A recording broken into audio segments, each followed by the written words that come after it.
Live from Hollywood, California, VJ Vernon Husky, the Big Vanilla Funnies, Unsportsmanlike Conduct.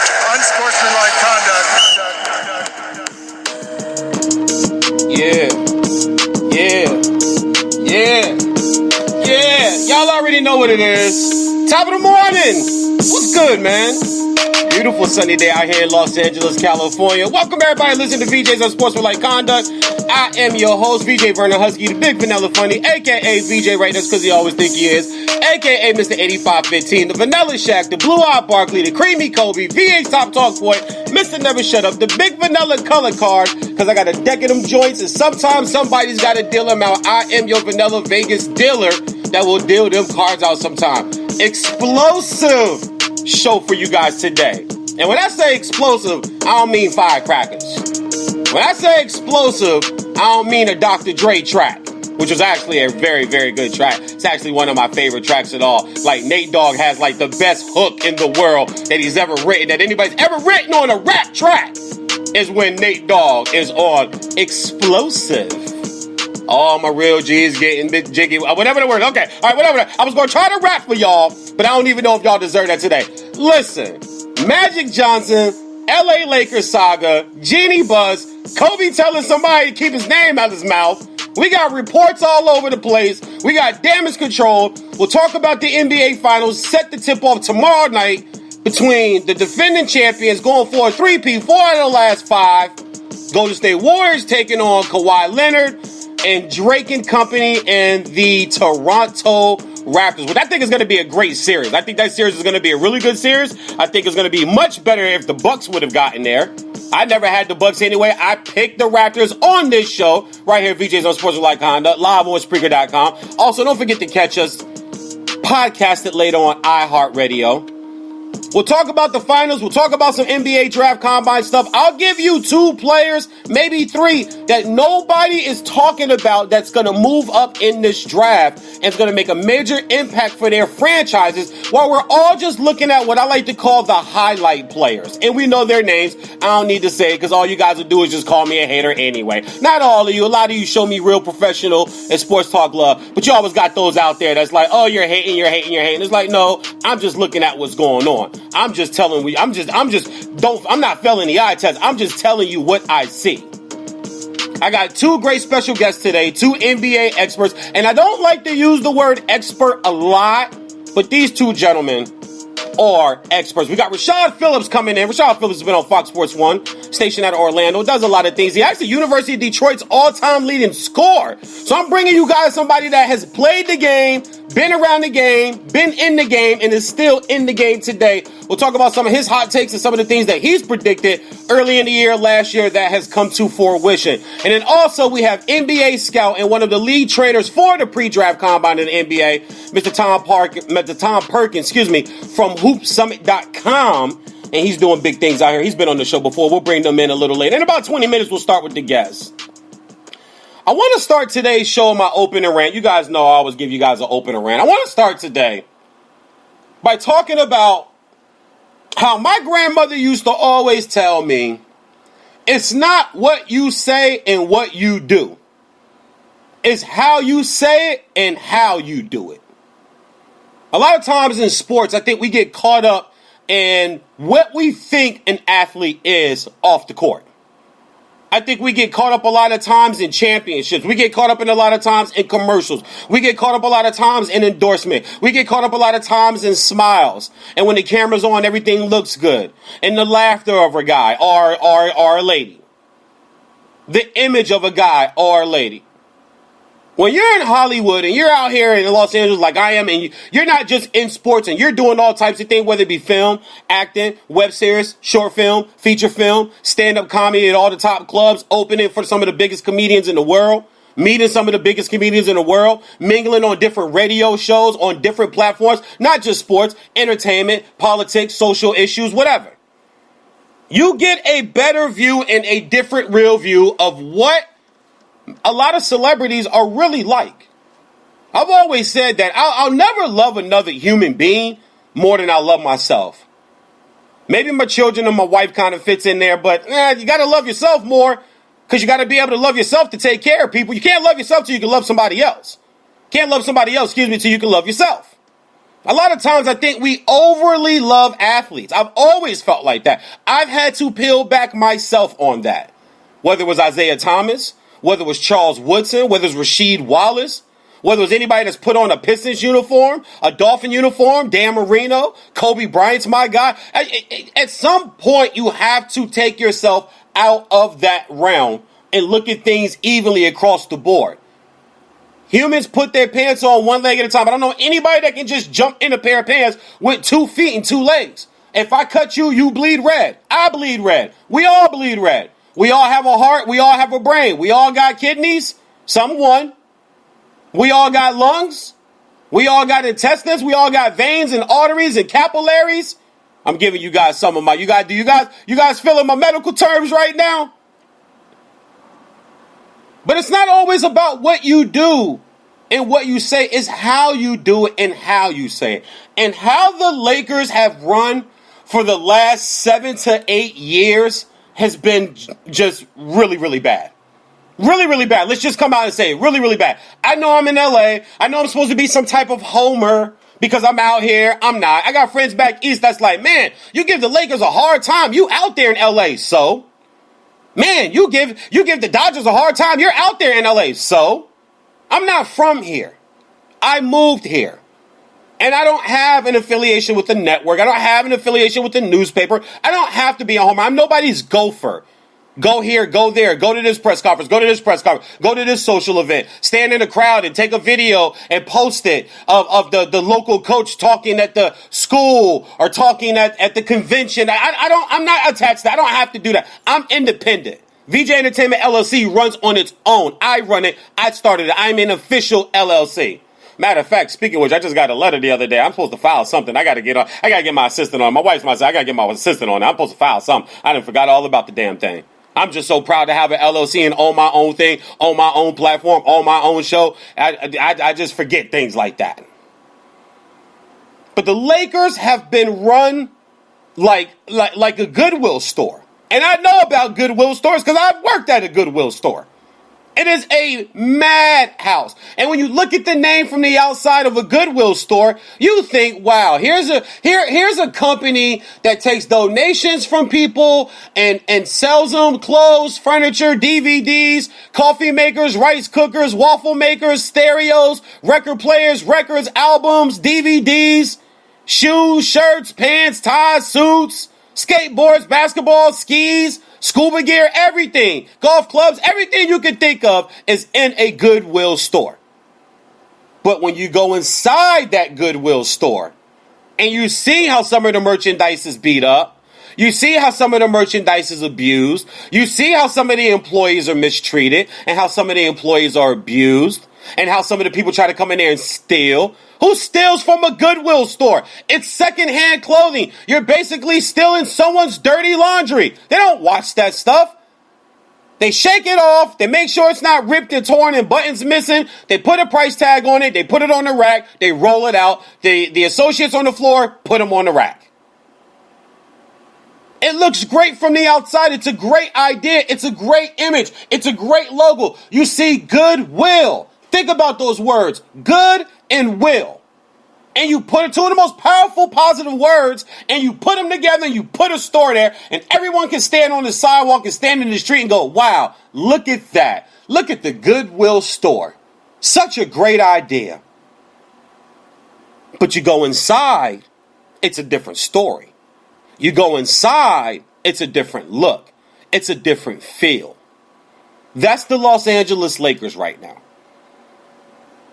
The elephant in the room is the report that came out about the LA Lakers and Magic Johnson and things that are done in the front office and the way employees were treated. 2 employees said they had anxiety attacks because the way Magic was, being, I guess the word was used as a tyrant. And I got a chance to read most of the article. I didn't get a chance to get through all of it, but I got a chance to get through most of it. That was written by senior ESPN writer Baxter Holmes. And then there's reaction to Stephen A. Smith and mentioning Kobe's name, and Kobe coming out now, and Jeannie's been quiet, and you got Rob Pelinka, you got LeBron, you got Rich Paul, this thing is a shit show. And I told you guys a year and a half ago right here on Unsportsmanlike Conduct, when Magic was really engraved into this front office, what was going to happen. Now let's take a look at Magic. Let's just take off the blinders. Take off the fanboy t-shirt. Take off your Magic underwear and your Magic PJs with the little feet attached to them. Y'all remember them PJs with the feet attached to them? Take all of that off. Magic the player. 19, 11, and 7 career. 5 rings, 3 MVPs. He led the league in assists 4 times. 3 times finals MVP. When you look at Magic Johnson, what he's done, 52% from the field, 84% career from the free throw line, $600 million in businesses is what his net worth is right now, $600 million. That's all awesome stuff. That's great stuff. His 30 for 30 was outstanding. It was heartfelt when he had to retire for HIV.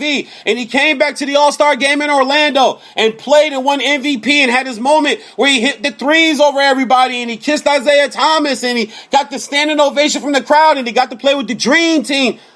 That's all great stuff. That's stuff you can't write. Hollywood could never make a movie that damn good. Proof by they just keep making remakes. Speaking of which, I gotta go see Aladdin. I hear it's great. Aladdin is one of my favorite cartoon Disney movies of all time. I put that over Lion King. And I know most people think that's blasphemous. I put that over the Lion King. But if you look at Magic Johnson, the basketball guy, after his playing days, tell me where the success is. Show me where the success is. He came back and tried to play as a player, didn't last. Came back and tried to be a coach, didn't last. Came back to the front office one time, didn't last. If people remember correctly, when Kobe Bryant had his summer, where he was caught on video, somebody audioed him talking about the players there that in LA at the time, and he went on Stephen A. Smith's show. I can remember like it was yesterday. I had just moved to Los Angeles. I had just got out here. And he was on Stephen A. Smith's show talking about, they promised me certain things. They didn't do it. I'm pissed off right now. Y'all let Shaq leave. That's fine. I wanted Shaq gone anyway. But you promised me that you would replace him or you would do other things roster move-wise to make sure that I was going to be able to show people I can go win a championship and multiple championships without Shaq. That's all documented. It was on air. Everybody heard it. He said, they know what they did. They know what they promised me. They know what they did. Fast forward to opening night that year, an overtime loss at home to the Houston Rockets. Magic is on record on ESPN and saying they got to trade him right now. He wanted to trade Kobe Bryant, who arguably could be one of the greatest, if not top 5, top 3, top 2, top 1. Doesn't matter. Whoever it depends upon who you talk to. The greatest player of all time. One of the greatest players of all time. Magic Johnson said, you got to trade him right now. And Kobe was in his prime. Could you imagine if he was in the front office and he made that move then? And you traded Kobe? The deal was for the Pistons on the table. Kobe has come out and said he gave the Lakers a list. They thought they were going to Chicago as a free agent. Him and Vanessa were in Chicago looking at homes and looking at schools. So can you imagine what had happened if they'd have traded that Pistons roster that the deal was up for Kobe Bryant? What would have happened to the Lakers then? You definitely wouldn't have won the 3 finals. You definitely wouldn't have won back-to-back. Magic was the guy who said you need to trade Kobe. Now he comes back again this time. And it's been a complete shit show since he's got there. We're going to practice patience. We're going to work with the young guys. We're going to practice patience. We're going to work with the young guys. Insert LeBron James, we're trading everybody. Like Magic put the deal and okayed the deal on the table for Kuzma, Ingram, Ball, Zubac, and a first-round pick. Would that have worked out for Anthony Davis, a guy who obviously is thin-skinned, who obviously is a little professional athlete, mentally soft, because just a year ago, they were sweeping Portland in the first round of the playoffs. They got to the second round last year. Now, there were some people that left. The front office didn't keep Rondo, but Rondo's getting older, i.e., he was hurt half the year this year for the Lakers.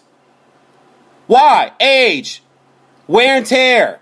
When he's playing, he is a beast. He's one of my favorite point guards to watch. He always has been since he was at Kentucky. But age doesn't pass up anybody. Father Time is undefeated.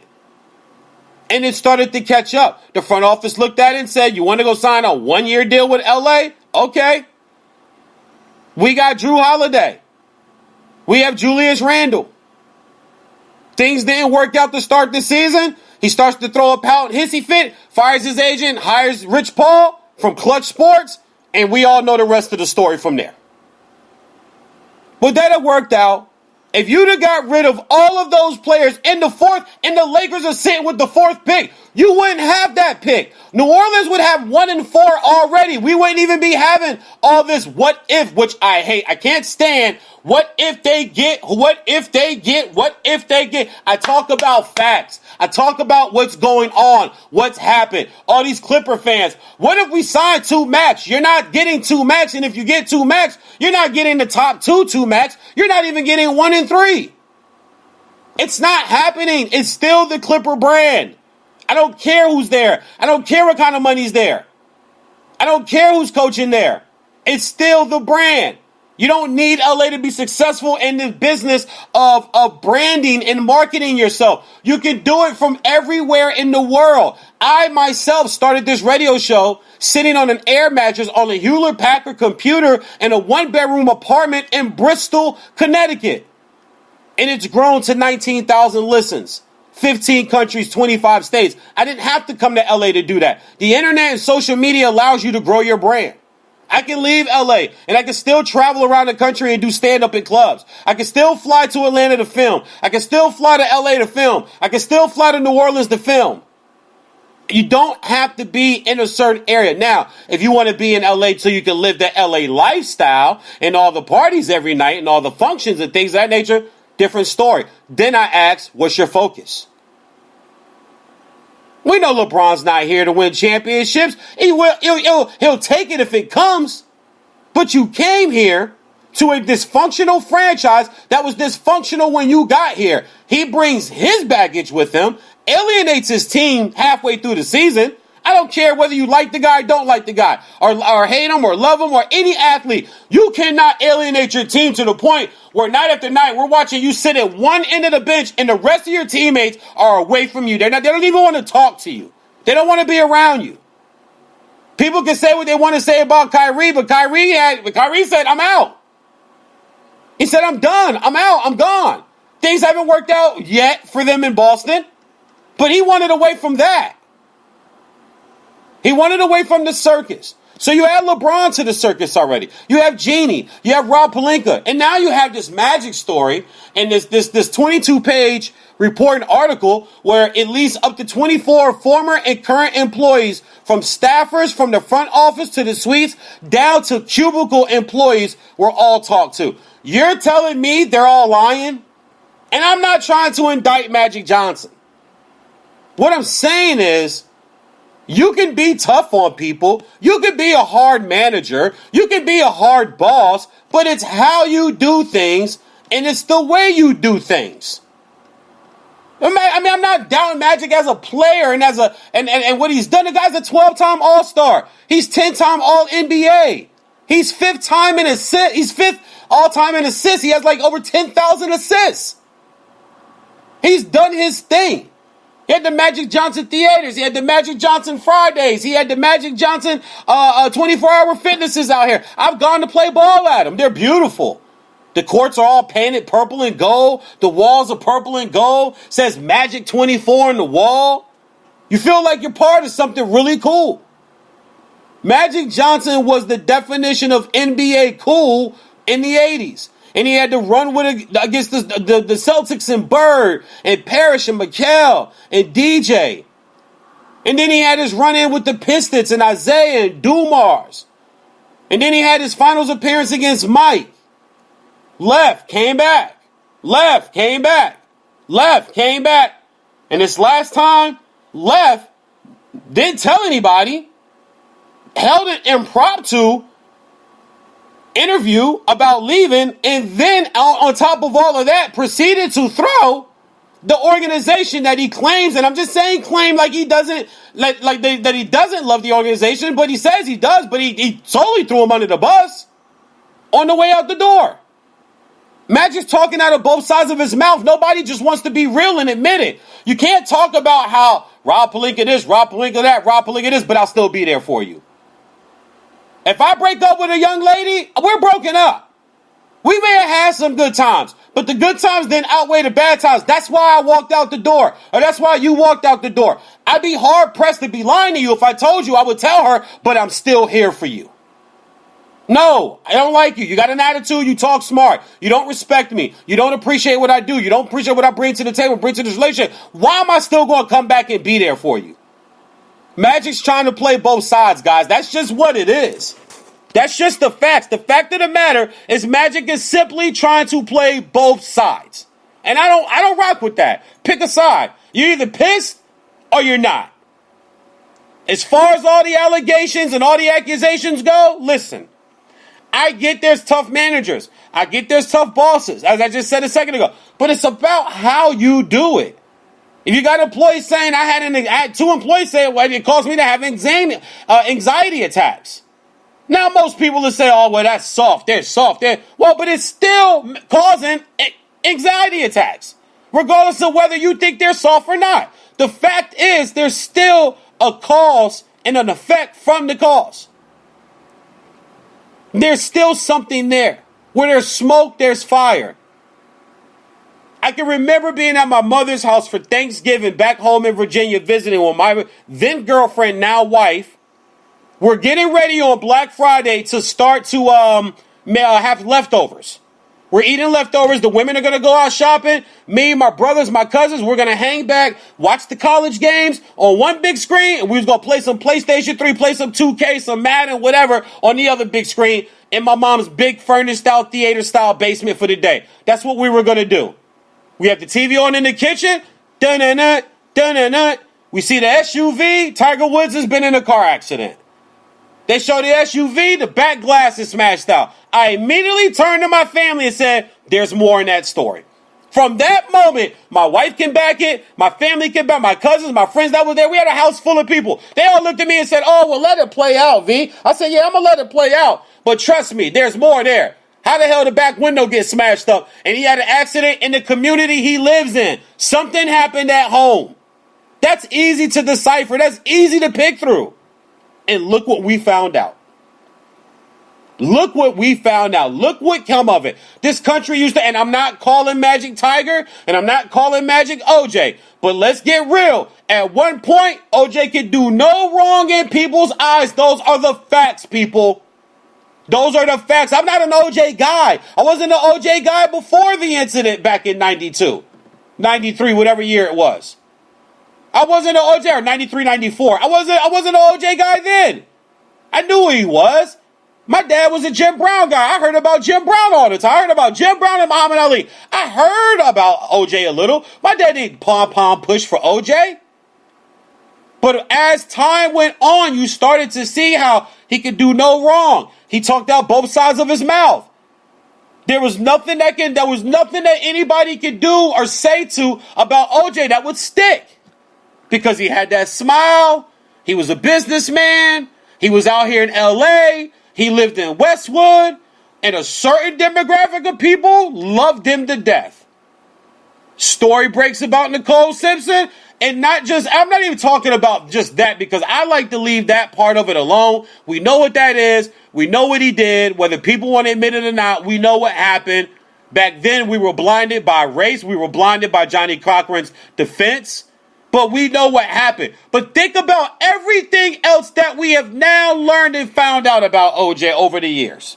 That nobody would think before. And I'm not calling Magic that again. What I'm saying is where there's smoke, there's fire. Allegations of steroids, smoke, fire.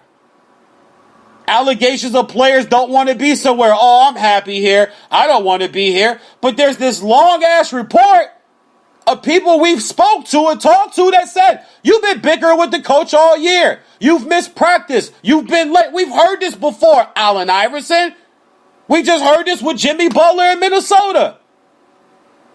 There's always going to be a contingency out there that, oh, no, I don't know. We got to hear the old story. We got to this. You only want to hear the old story when it's something going against what you like. We see this with police shootings all the time, right, people? Let's be honest. What do we see online? Certain demographic of people, when an unarmed black man is shot, what happened before the video started? How does that matter? He's unarmed and he's murdered. Like, I don't care what happened before the video started. Where there's smoke, there's fire, people. And there's a fire burning in Staples Center right now. And it's burning big as hell. And I told fans, anybody that wanted to listen, I told people a long time ago that this is going to be a shit show. This is going to be a complete shit show. This is bad. This is ugly. You guys think you're getting a free agent? Now all of a sudden, you got every Laker fan thinking that they're getting these free agents. You're not getting these free agents. These guys aren't going to... If I'm an agent, how the hell can I even push my guy? How can I even push my guy to come play here? In good faith, how can I tell my guy, I'm going to get you into LA. You want to come deal with this? On top of that, there was a day where people used to say, well, nobody wants to come to LA because they don't want to play with Kobe. Wrong. It was wrong then. It's wrong now. It was never about not wanting to play. It's the front office. It's a shit show. It's terrible. It's terribly run. I'm a firm believer that the kids just never do it better than the parents or do it as good as the parents do. They just don't. Look around sports. Al Davis, the Steinbrenners, the Busses. Just look around sports.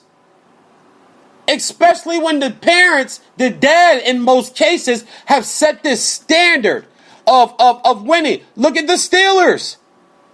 Look at the Steelers. The dad, the original owner, the old guy passes away. The kids take it over. And look what starts to happen. You lose your all-pro running back and your all-pro wide receiver. Your coach can't keep the locker room in check. They're sitting there running live on social media while you're making the post-game, the post-game talk, the post-game comments in the locker room, and you got a guy who's not even paying attention. He's on Facebook Live or Twitter Live or whatever live he was on. He's actually running and showing what's being said there. You're letting the inmates run the asylum at that point. The kids, when you raise rich kids, especially, I'm talking hundreds of millions of dollars rich kids, billionaire rich kids, they're not paying attention. They're not in the trenches. They're not coming up from the bottom in the organization. I wouldn't expect my child to, okay? I don't have a problem with nepotism at all. Parents are supposed to work and bust our ass to set up for our children. We don't want our children to have to work as hard as we had to a certain extent. Do I want you to still work? Yes. I want you to still work your ass off, but I'm not going to make you start in the mailroom. That makes no sense. I'm not going to start you at the VP position, but you're not going to be delivering coffee to people. That's just me. That's just me. But you're going to learn, you're going to grind the business so when you take it over, you know the different levels. The owner doesn't need to know how the mailroom runs, people. He's not worried about the mailroom. Somebody else, there's 10 people who check his mail before it gets to him. And if he wants something, he or she wants something delivered directly to them, they will set it up so it's directly delivered to them. That's the way it goes. That's the way it's always been.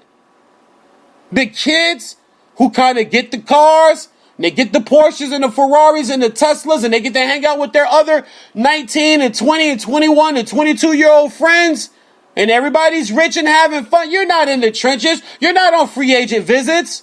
You're not at the draft combine. You're not at summer league. You're not at mini camp. You're not at OTAs. You're not at spring training. You're not at fall ball. You're not in Dominican Republic scouting baseball players. You're not in Puerto Rico. You're not in Mexico. Just show me where I'm wrong. Show me where the lie is. What child of a owner's son has been there? And then you get this franchise handed over to you in your 40s and your 50s because dad's gone home to be with the Lord. And lo and behold, here we are. Cashman was able to keep it together for the Yankees for a championship in '09. Had a few steroid guys. Let's just call it what it is. Got to a ALCS a few years ago. Okay. But can you see them running off 4, 5 like they were with Joe Torre? No. No. That's not happening.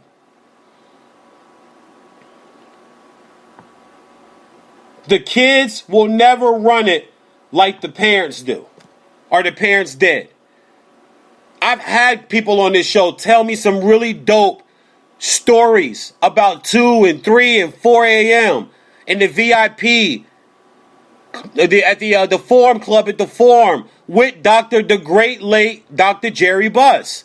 I've had conversations on this show from OGs that are good friends, that were good friends with an Elgin Baylor, that were good friends with a Jerry West. The stories they tell led me to know one thing. Dr. Buss just had it.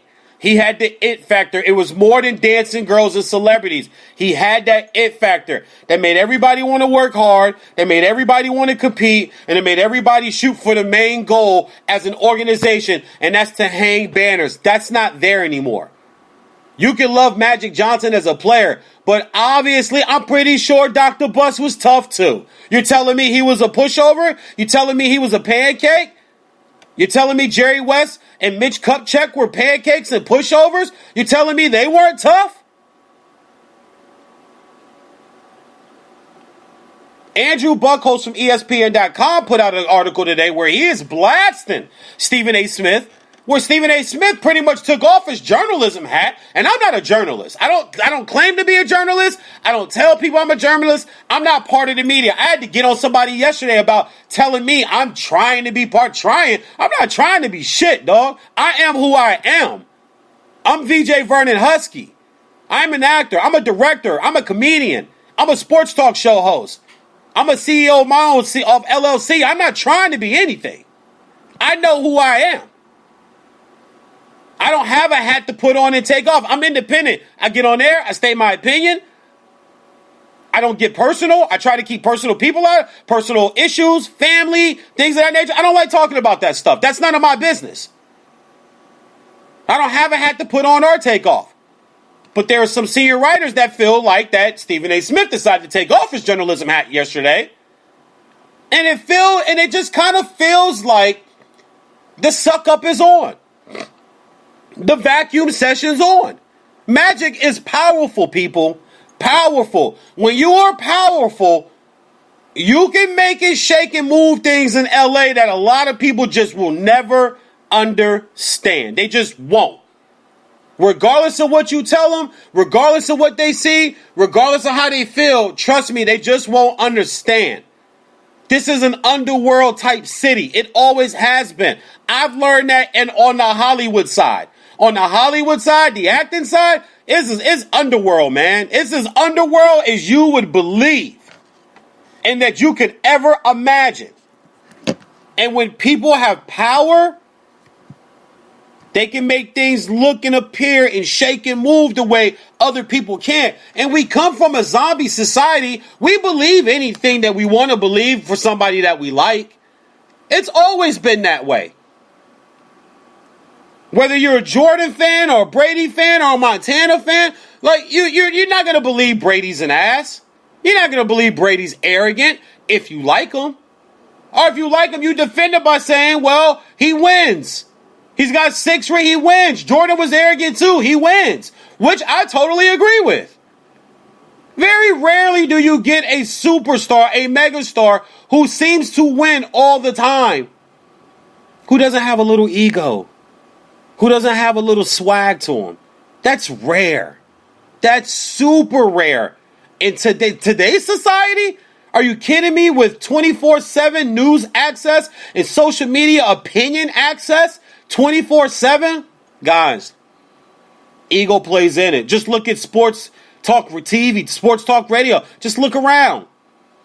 Guys start out small, grow a little big, ego judge. I pray all the time. I tell my wife, I tell my friends, my family, I pray all the time. And even to my mentors in the business, I work hard to make sure I keep my ego in check. Regardless of how big I get, regardless of who I can get on my show, regardless of whatever ditch I dig for myself and dig down for a story, whatever celebrity I reach out to and make a connection with, whatever show I get, whatever stage I perform on, I'm always on the path to be humble and thankful for that opportunity. Because it could be worse and I could not have that opportunity.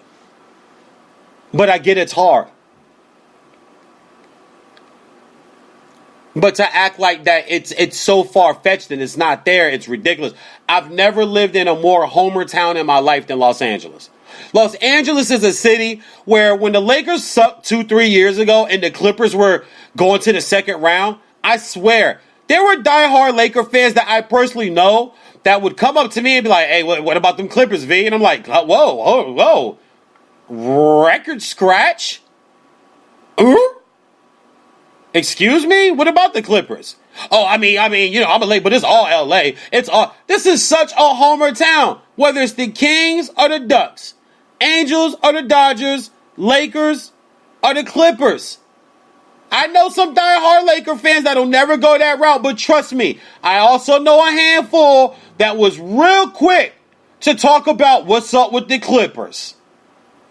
This is such a 100% homer town.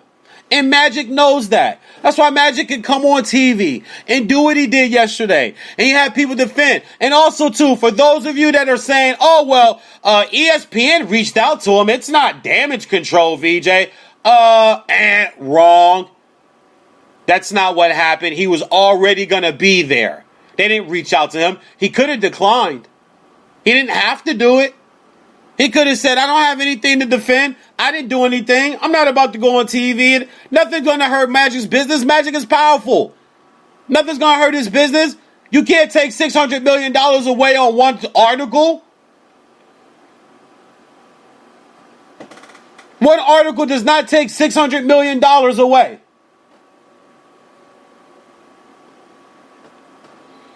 At all. And you talk about free agents coming to Los Angeles? Please. I've been saying it all season. I've been saying it all off-season last year. The minute LeBron landed at Van Nuys Airport here, I told people, this is going to be ugly. You're bringing that baggage, what's already here, and you're talking, we're going to show patience. We need to be patient. We need the fans to be patient. We're going to build the young guys. You've shot these young guys, man. Lonzo wants out. Ingram don't look like he want to be here. Now you got Josh Hart. Oh, my God. Who knew that guy talked that way? Have you seen him? Have you listened to him on these podcasts and on these shows he's going around doing right now? He was on Gilbert Arenas' podcast. Have you heard him bash Frank Vogel already? He's ready to get out of here. In sports, people, the wheel turns. And sometimes it lands on a lot of red. Or it's going to land on a lot of black. But sooner or later, it's going to change. It's not going to stay the same forever. The Lakers have had a really good 50, 55-year run. God, do you know how many franchises with a 5-year run? A 2 or 3 year run? Shit, a 1-year run. You think the Knicks would to win 60 games just one time next year? And change the misfortunes and the thought process and the perception of their franchise? You think they don't want to do that? Times change. The league changed. The Lakers had every big dominant man in basketball history. Shaq, dominant. Cat, dominant. Mr. 20,000, that's how many women Will said he slept with. Dominant. 10,000, 20,000, what was it? Was it 20,000, Sean? 20,000, 10,000? Yeah, a lot of them. More than me. Way more than me. The game changed. The big man is obsolete. The back to the basket, dump it down to him, as Shaq like to say, barbecue chicken. That's barbecue chicken right there. Dump down, set up right there, get him on your back, give me the ball, barbecue chicken. I got a bum on my back, give me the ball. I kick it back out to you, get the others involved. You got to get the others involved. The others help win championships. But myself, Kobe, we had to do it. He was jumping, shooting shots. I was in the paint, barbecue chicken. Game's different. You are no longer the big dominant man franchise anymore. And you haven't caught up with the game. Threes. Where are the shooters on this team? You got to play defense now. Even though people say nobody plays defense, I don't know if that's true. I was on that road a little bit. So I have to admit, I was on that road a little bit. But when you really just go at like the way games are called, and people want to see offense, and the games are so more free flowing. Like Draymond plays the 5 sometime. I like Kawhi Leonard, but honestly, he has a movement to him like Paul Pierce. I've never seen two superstars move as slow as both these guys did for Paul and do for Kawhi to get to any spot they want to at any time. I've never seen two slower guys who can get to their spot. Paul Pierce wasn't fleet of foot. Kawhi Leonard doesn't have a freaky quick first step or a devastating cross. A lot of times I wonder how he gets by defenders because it just looks slow. It looks it's smooth, but it's slow. You got the game's different now. You got guys shooting from 30 feet. Kobe used to get ripped for shooting 27, 28-foot threes. He used to get ripped for jacking threes. Now, you got the record breaking every year. Every year, attempts and mades are broken. And they haven't addressed it. But times are changing. The world is Golden State's in the NBA. Everybody else, sorry, you're just living in it. They're not losing this championship. You're telling me Toronto's beating them? Toronto's got 2 games in them. I have Warriors in 6. Maybe 7. But 6 is kind of where it stands. And let's get real. If they still one of these games there and they go home for 3 in a row, or is it still 2-3-2, or did they go back? Is it the 2-2-1-1-1? I think they went back to the 2-2-1-1-1. Which I like anyway. I like 2-2-1-1-1. The 2-3-2, I just, it's East and West, and I just never got that. It's like, okay, so what? These guys fly and travel. Nobody else is playing. They get 2 or 3 games between every game. So what? They got to fly across country. You want to win the championship or not? But if they steal one of these, they're going to win this series. They go down 0-2. Very, very, very interesting.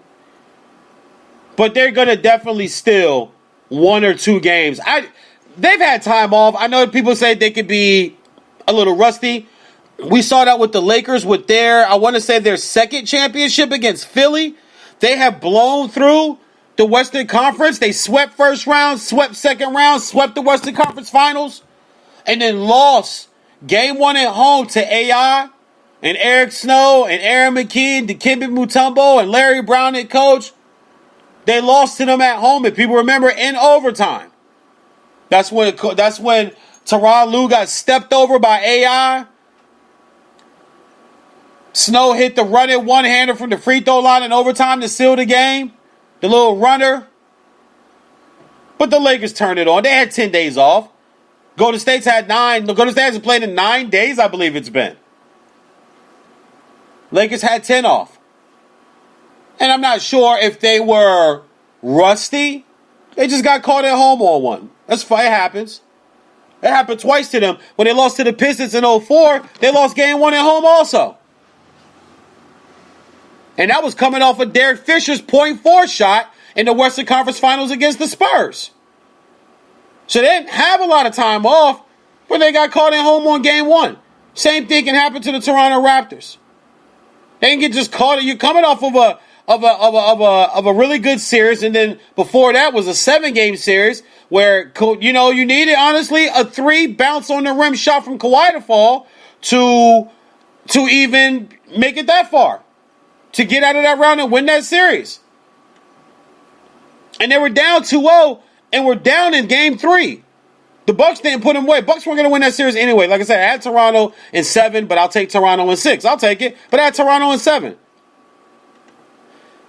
The game has changed, and the Lakers just haven't caught up. And the front office is a mess. This story, I actually wanted to say a lot more about this, but I rethought it. And I like to let more pour out before I put in full force, full court press on some of my opinions. Before I'm in the business still of getting the story right.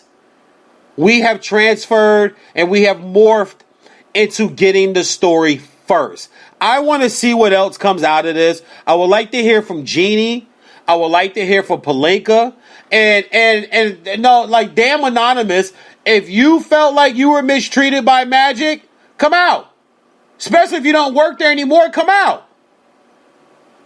Come out. Let's put it on the table. Everybody, let's put it on the damn table. If you felt like you were mistreated in any type of way, come out and say it. Let's go. Let's throw it all on the table. Let's throw it all. I'm all for it. So I'm gonna refrain from some of the comments that I had and that I wanted to say about it. Even with Andrew Buckholz from ESPN, senior writer there, who is pretty much ripping Stephen A. for basically, you work at this network and you're ripping a report. You're ripping something basically from your colleague. You're ripping a report from your colleague. Your colleague wrote this report. He interviewed a bunch of, he didn't sit down and roll up a fatty and say, I'm going to make up something about Magic Johnson. They went and talked to people. They sought people out. And now it's only worse. You got his coach now. You got Vogel. You got Kidd. You got LeBron. And speaking of LeBron, have you ever seen a guy who was considered a GOAT that looks more happy not being in the playoffs and in an offseason? He's living a Hollywood life, man. People don't want to hear it. I'm out here. I see it. I hear it. I got my ear to the ground on it. I've never seen a guy who was considered the GOAT who was supposedly still in his prime. Remember, LeBron's going to come back and have this redemption year, this get-back year next year. I'm seeing more Hollywood stuff and more Hollywood videos than what we've seen in the past. When he hasn't won a championship, or when they got eliminated early in the playoffs or what have you. It's been a different thing. Yes, he was younger. I get that. But this just has a different feel to it. And you think that you're going to get a free agent to come here? I mean, this thing's a mess. And like I said, I'll leave it there and I'll move on. And I'm going to wait for more of the story to pour out. Because I think it's going to. I think this is only the tip of the iceberg. I know there's Homer and networks, and I know certain networks don't really want to put the story. Somebody's going to dig something up. I told my wife this morning, somebody's going to come out and going to say something. Because to be honest with you, Magic didn't really defend these certain direct allegations. He just kind of danced around. Have I had to fire people? Have I had to? People just didn't like being held accountable. Yeah, you know where I've heard that before? Mean managers. Tyrant type managers. I'm just being honest with you. People don't like being held accountable. Normally comes from people, because I've been a manager in my life in times. I've been in sales 20 years. I've been a manager in my life. If I've had to fire somebody, I don't make excuses for it. I just said they weren't doing the job, man. Wasn't producing. He didn't want to be here. So I was like, listen, won't you go your way? We'll go our way as a company, and we'll both be happy in life. I don't make excuses. I never made an excuse for it. He don't like being managed, or he doesn't, or he can't take constructive criticism. That comes from people who just sometimes don't know how to say things, or sometimes that ego is driven and takes over. And when you have everybody loving you, and you have everybody kissing your ass, it's really easy to do and get away with it. It's just the facts, guys. It's just the facts. Moving on. Something else happened in sports too, just real quick, and I'll get into the NBA Finals in a minute. But I want to talk about the I want to talk about the Oakland Raiders now. The Las Vegas will be the Las Vegas Raiders in a second, and they signed Richie Incognito yesterday, and we know Richie Incognito's history with down in Miami with the other offensive lineman Martin, and then he went up to Buffalo, and he's been deemed as a dirty player, and just we know the story of Richie Incognito. And the Raiders, I have been on the bandwagon of Gruden since he announced that he was going to come back. I have told my wife, who is a diehard Raider fan, that the Raiders will be back. They're going to be a different team. Gruden's been in that booth. He's been basically scouting kids and looking at kids and looking at the game from afar up in the skybox for the last 10, 11 years, 12 years, however long he's been gone. And I think he's going to do well. I didn't mind him moving Khalil Mack. You got to free up that money. You got to get some draft picks. You got to rebuild. I didn't mind him trading Amari Cooper. I get it. A lot of people don't. Not saying it's going to work, but I understand it. I understand strip clubs. I don't go to them. I don't really see the infatuation with them. You can't do nothing.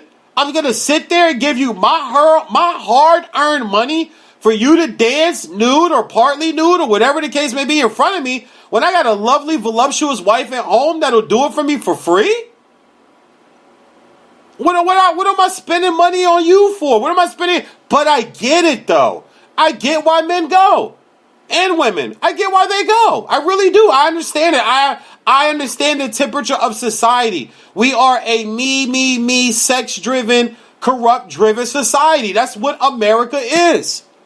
Always has been. It's not going to change. Yeah, there's good people. Yeah, there's good companies. Yeah, there's good causes. Yeah, there's positive energy.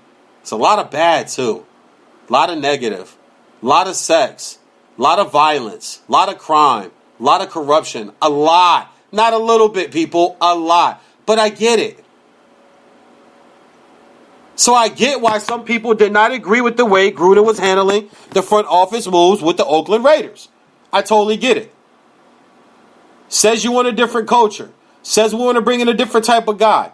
And then you sign a guy like Richie Incognito. And now it makes me go, okay, Gruden, damn it, I'm defending you, man. And I'm with you. And I liked your draft picks. And people say, well, you didn't have to get him in number 4. You don't know what it's a crapshoot. I'm a firm believer in pro sports. If you see a guy you like and he checks all your boxes, go draft him. If you think he could play. We don't know anybody could play until they put them pads on and they go against other grown-ass men. College, Dwayne Haskins, 50 touchdown passes is all I hear. You know the last person that they said that about with all those touchdowns? Jamarcus. You know who else? Ryan Leaf. But you hear ego. You hear diva. You hear slightly immature. Not the hardest work. Not the hardest worker. Not the guy that's gonna get there first and be there last. Which I get again too. Everybody doesn't have to be the first in the door and the last to leave to be great. But I didn't hear leader. I didn't hear great character, great characteristic. Really can see it, read the defense, knows this really well. I didn't hear a lot of those things. All I kept hearing is, you talk about a guy that threw 50 touchdown passes in college in the Big Ten. Okay. This is not the Big Ten. This is now the NFC East. Philly twice. Dallas twice. Giants twice. Have fun. Have fun. They play the Jets, should be better. Play the Bills, should be better. Play the Dolphins, should be better. Play the Patriots, the standard of the league. That's their schedule. And you're telling me that a young rookie quarterback is going to be able to handle that? With this 50 touchdown passes? So I don't mind the moves that Gruden's done. But the Richie Incognito signing kind of makes you seem like you're going you're contradicting yourself when you say you want a certain kind of guy and you sign him. And you're going to bring him into that locker room with those young names and that young roster that you have? I just don't like it, and I didn't get it. I really didn't. I don't like it, and I didn't get it. And I'm still on Team Gruden. I still think he's going to turn the Raiders around. I still think he's going to be a real breath of fresh air for that franchise. Even last year, as the year went on, they got better. They were going to be bad when you're moving your best guys, but you're trying to free up the future. We're not worried about right now or next year. We're on a 10-year, $100 million deal? I got time. And I have a bunch of time, but I would find it hard up for him to be fired in year 3 and 4, and you still owe him $60 million, $80 million, $70, whatever it would be at that point. You would still owe him all that money. I would find it really, really hard to believe that he would get. I mean, he'd have to go like 2-14 a couple of times, where they just look and go, okay, we gave you the range, you didn't do anything with it, all your draft picks bust. Nobody panned out. Antonio's mad now. Derek isn't the guy. We're moving on. Here's your money. Have a good day. Wham, bam, thank you, ma'am. Have a good day. So I believe that was a weird signing and weird move, but, I like everything else he's done. I haven't jumped off the bandwagon just yet. I'm going to stick with it because I like Gruden, and I think the one thing he is going to be able to do is groom that team. And when you have the ability to do that, everything else is going to work so much easier and so much better as time goes on down the line.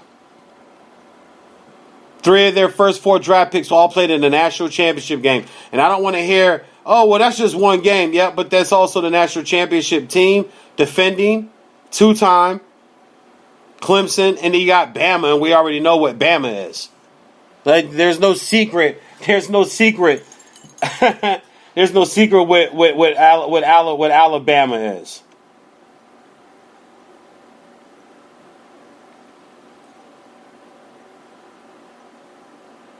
I'm gonna see if we can get Rashad Phillips in here, man. From Fox Sports 1, also too. He's also out of Orlando, basketball expert. I want to get him in, talk about NBA Finals. We'll talk a little bit about this Magic situation. We'll get his opinion. I've said what I have to say. I'll back off of it a little bit. So I'm gonna give him a call and then see if we can get him on right now.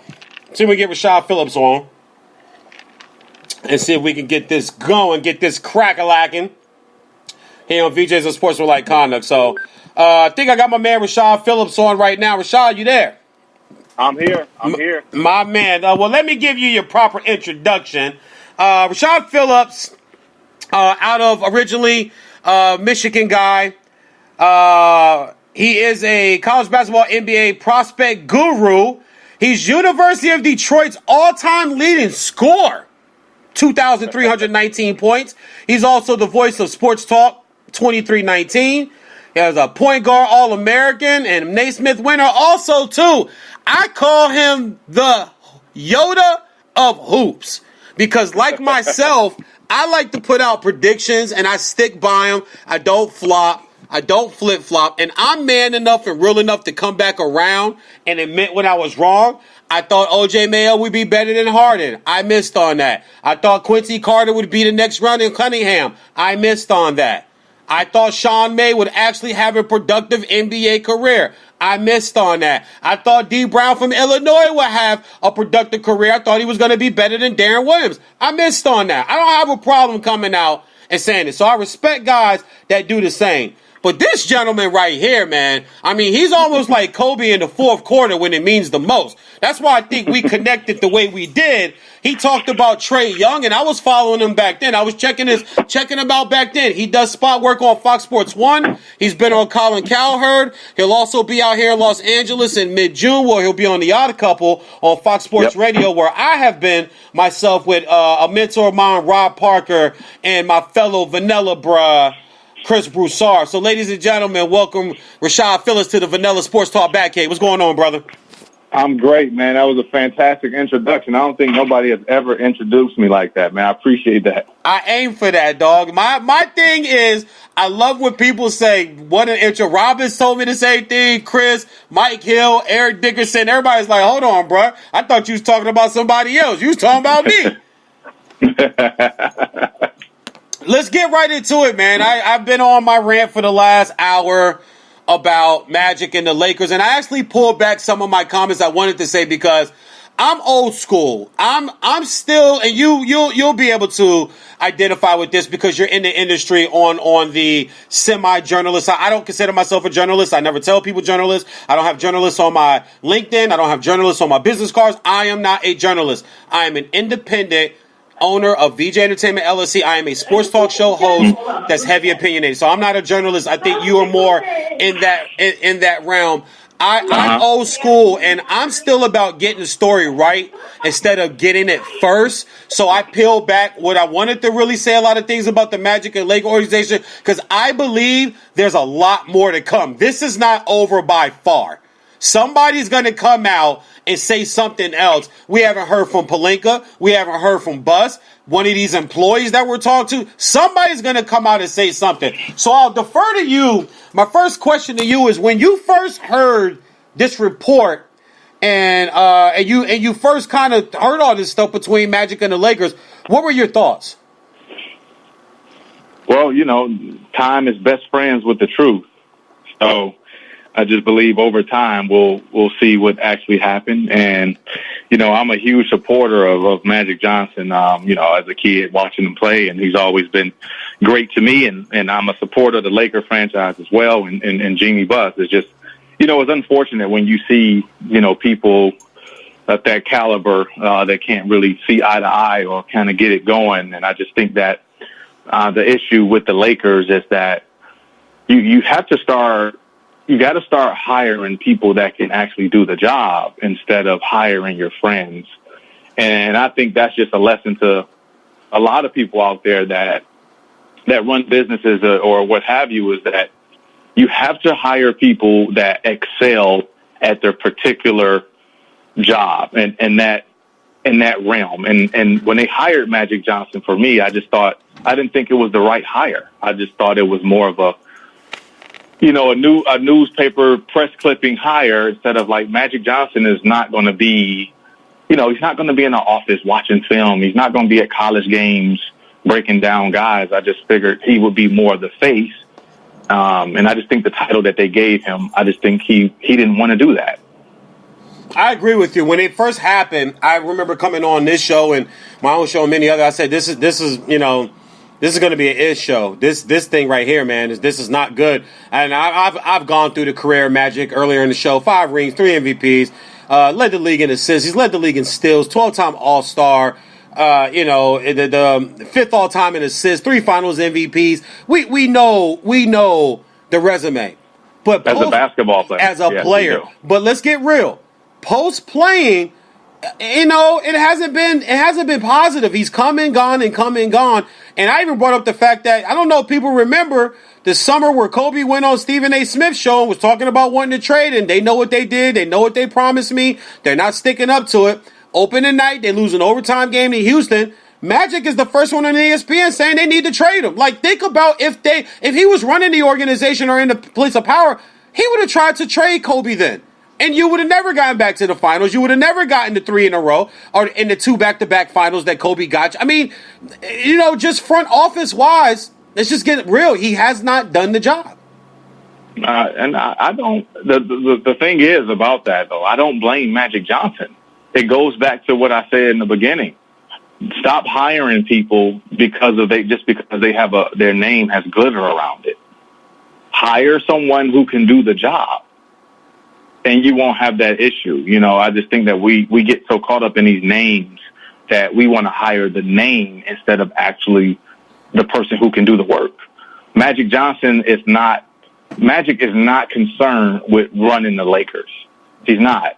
He's more concerned of maintaining his businesses, his fantastic image, his smile. That's what he's about. And nothing's wrong with that. I just think that you trying to give Magic Johnson a job, it was doomed from day one.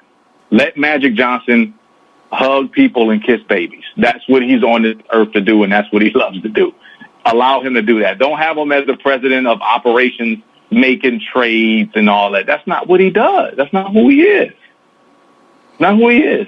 If you were asked by Jeannie Buss, if she calls you and said, Rashad, what do I do? What would you tell her? I would say, Jeannie, you have to hire people that are experts at their particular titles. Give me some names. You have myself. I'll start with myself. Okay. I'm not going to sit on the phone with Jeannie Buss and tell her not to hire me. That's why I like you, man, because I might have said the same damn thing. I'd be like, well, listen, I mean, I ain't doing nothing. You know, I mean, I got a little podcast going. You know, if you want to bring me in. No, but honestly, I mean, from the scouting department, from the basketball ops, I mean, you have to comb the landscape of basketball and find people. I've learned this over the last couple of years. I've seen people that have higher talent IQs on social media than I've seen in actual NBA organizations. Wow. You know, like you'd be surprised at the people out there that are actually really smart. A lot of these analytic guys, a lot of these scout guys, like when you have that at your disposal and you have all those resources that Jeannie Buss has, there's no way you should fail.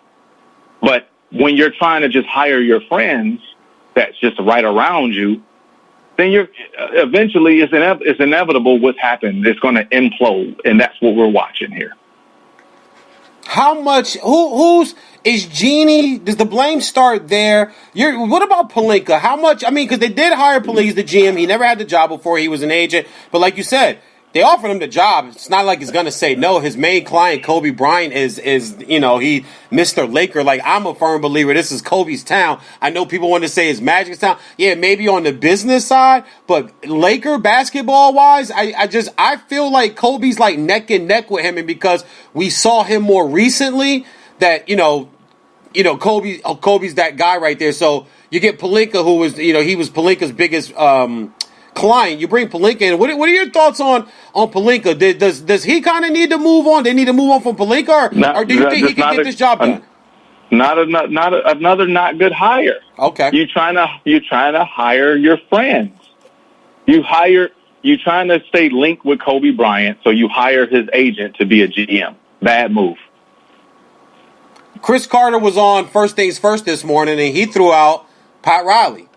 He said, and even last week, I threw out Phil Jackson. I'm not sure what her connection is still with him. I know the engagement was off, but I'm not sure how close they still are. Phil's 70 years old. I don't know about coaching. But don't you think Phil would be smart enough to come in and say, okay, this is what you need to do with this team. With what you got right now, this is what you need to do. You don't think Phil could be that voice? I don't. Really? Okay. He couldn't change New York. I slightly disagree. And I get into this with my Knicks fan friends and my Knicks fan associates and colleagues that I work with because I honestly believe I look at a bigger picture. What Phil did do was clear cap. What Phil did do was allow you to get some draft pick. What Phil did do was allow this Porzingis. Now, we didn't know Porzingis was going to get hurt, but let's get real. He drafted Porzingis, and everybody was loving him. And everybody didn't like him. Who didn't like him? I think the New York people didn't like him. Oh, really? Okay, I can. They booed Porzingis at the draft. They didn't like him. Well, New York being New York. I got family in New York. I'm in New York all the time. New York being New York. They boo anybody. Yeah, exactly. They also booed when they traded him. They're also pissed when they traded him. So I try to leave that stuff to more of the fans, man. Like, I just think that at the end of the day, you got to find somebody that can do the job. I don't know if recycling names or recycling. I really don't know. I only can tell you what I would do if I was in that position. I can't really tell you what Jeannie minds what she would do. But if I was in that position, I would comb the landscape and find people that are experts at the titles that I'm looking for. It's really that simple. I'm not trying to go back and dig and grab this guy because I know him. Because the Phil Jackson, to me, that's still another relationship hire. True. It's another relationship hire. Oh, I know him. I'm comfortable with him. Let me give him a job I'm not really. I'm more about hiring people that can do the job. That's just kind of person I am. Hire people that excel at the title. So I need a great scout. I'm going to scan the landscape of basketball and find a great scout. I need a basketball ops guy. I'm going to scan the landscape of basketball until I find somebody who excels at basketball ops. I'm not going to hire my friend that I knew 15 years ago. I'm not going to hire this person because we had coffee together in college. I'm going to get the people that can do the job. That's how you run a successful business. What'd you think of the Frank Vogel hire and then Jason Kidd being forced onto his staff? I mean, I think their hands was tied because I don't think they wanted Frank Vogel. I think they wanted Ty Lue. But Ty Lue wasn't, he didn't want Jason Kidd breathing down his neck, So Vogel was like, hey, you know what? I'll take this 2-year job and live in California and make some more money and see how it plays out. So hopefully, I don't have anything negative to say about Frank, and I hope he does a good job. Yeah. I hope LeBron is, receptive to how he's trying to, run the team, and I hope the Lakers get back to, their winning ways because they do have some talent on the roster.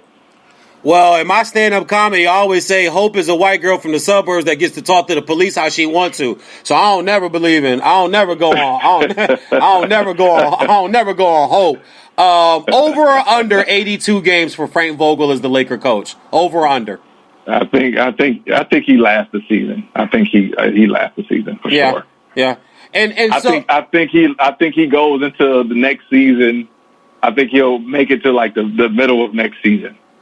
Before he'll get a year and a half in. Yeah, he'll get a year and a half in. Before, whether it's LeBron or Rich Paul or whoever, decides to jump in and say, hey, we don't like this guy. Because I'll be honest with you, my opinion is he's a lame duck coach, and it's set for Jason Kidd. Jason Kidd does have some personal things, even though that stuff was, I'll be the first to admit, that's 15 plus years ago. I've made some mistakes in my life, and I've worked hard over the last 14 years since I left my hometown to change my image and rewrite some of the mistakes that I made. And going back home and shooting a comedy special last month, and the reception that I got from people, and people who were sworn enemies or so-called didn't like VJ back then, saw my maturation process and actually came up to me. I had one guy come up to me. I put my drink down because I didn't know what was about to happen. This is a guy that I went toe-to-toe with 17, 18 years ago.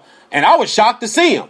And I had no idea what was about to happen. And he stuck his hand out like, hey, man, I see you doing your thing out in L.A. and Hollywood. I see this was a funny show, blah, blah, blah, some other personal stuff he shared with me. I turned and looked at my own blood brother. I said, what the hell was that? What are you?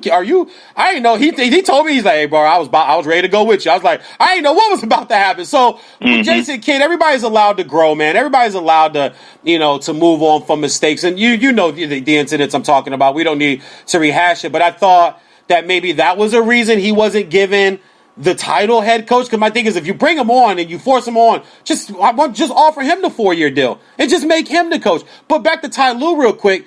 You're saying that it's interesting. You say he didn't want Jason Kidd breathing down his neck because the narrative from the experts out there and from all the TV shows was that he felt disrespected by the 3-year deal. Any truth to that to you, or on as far as your thoughts on that?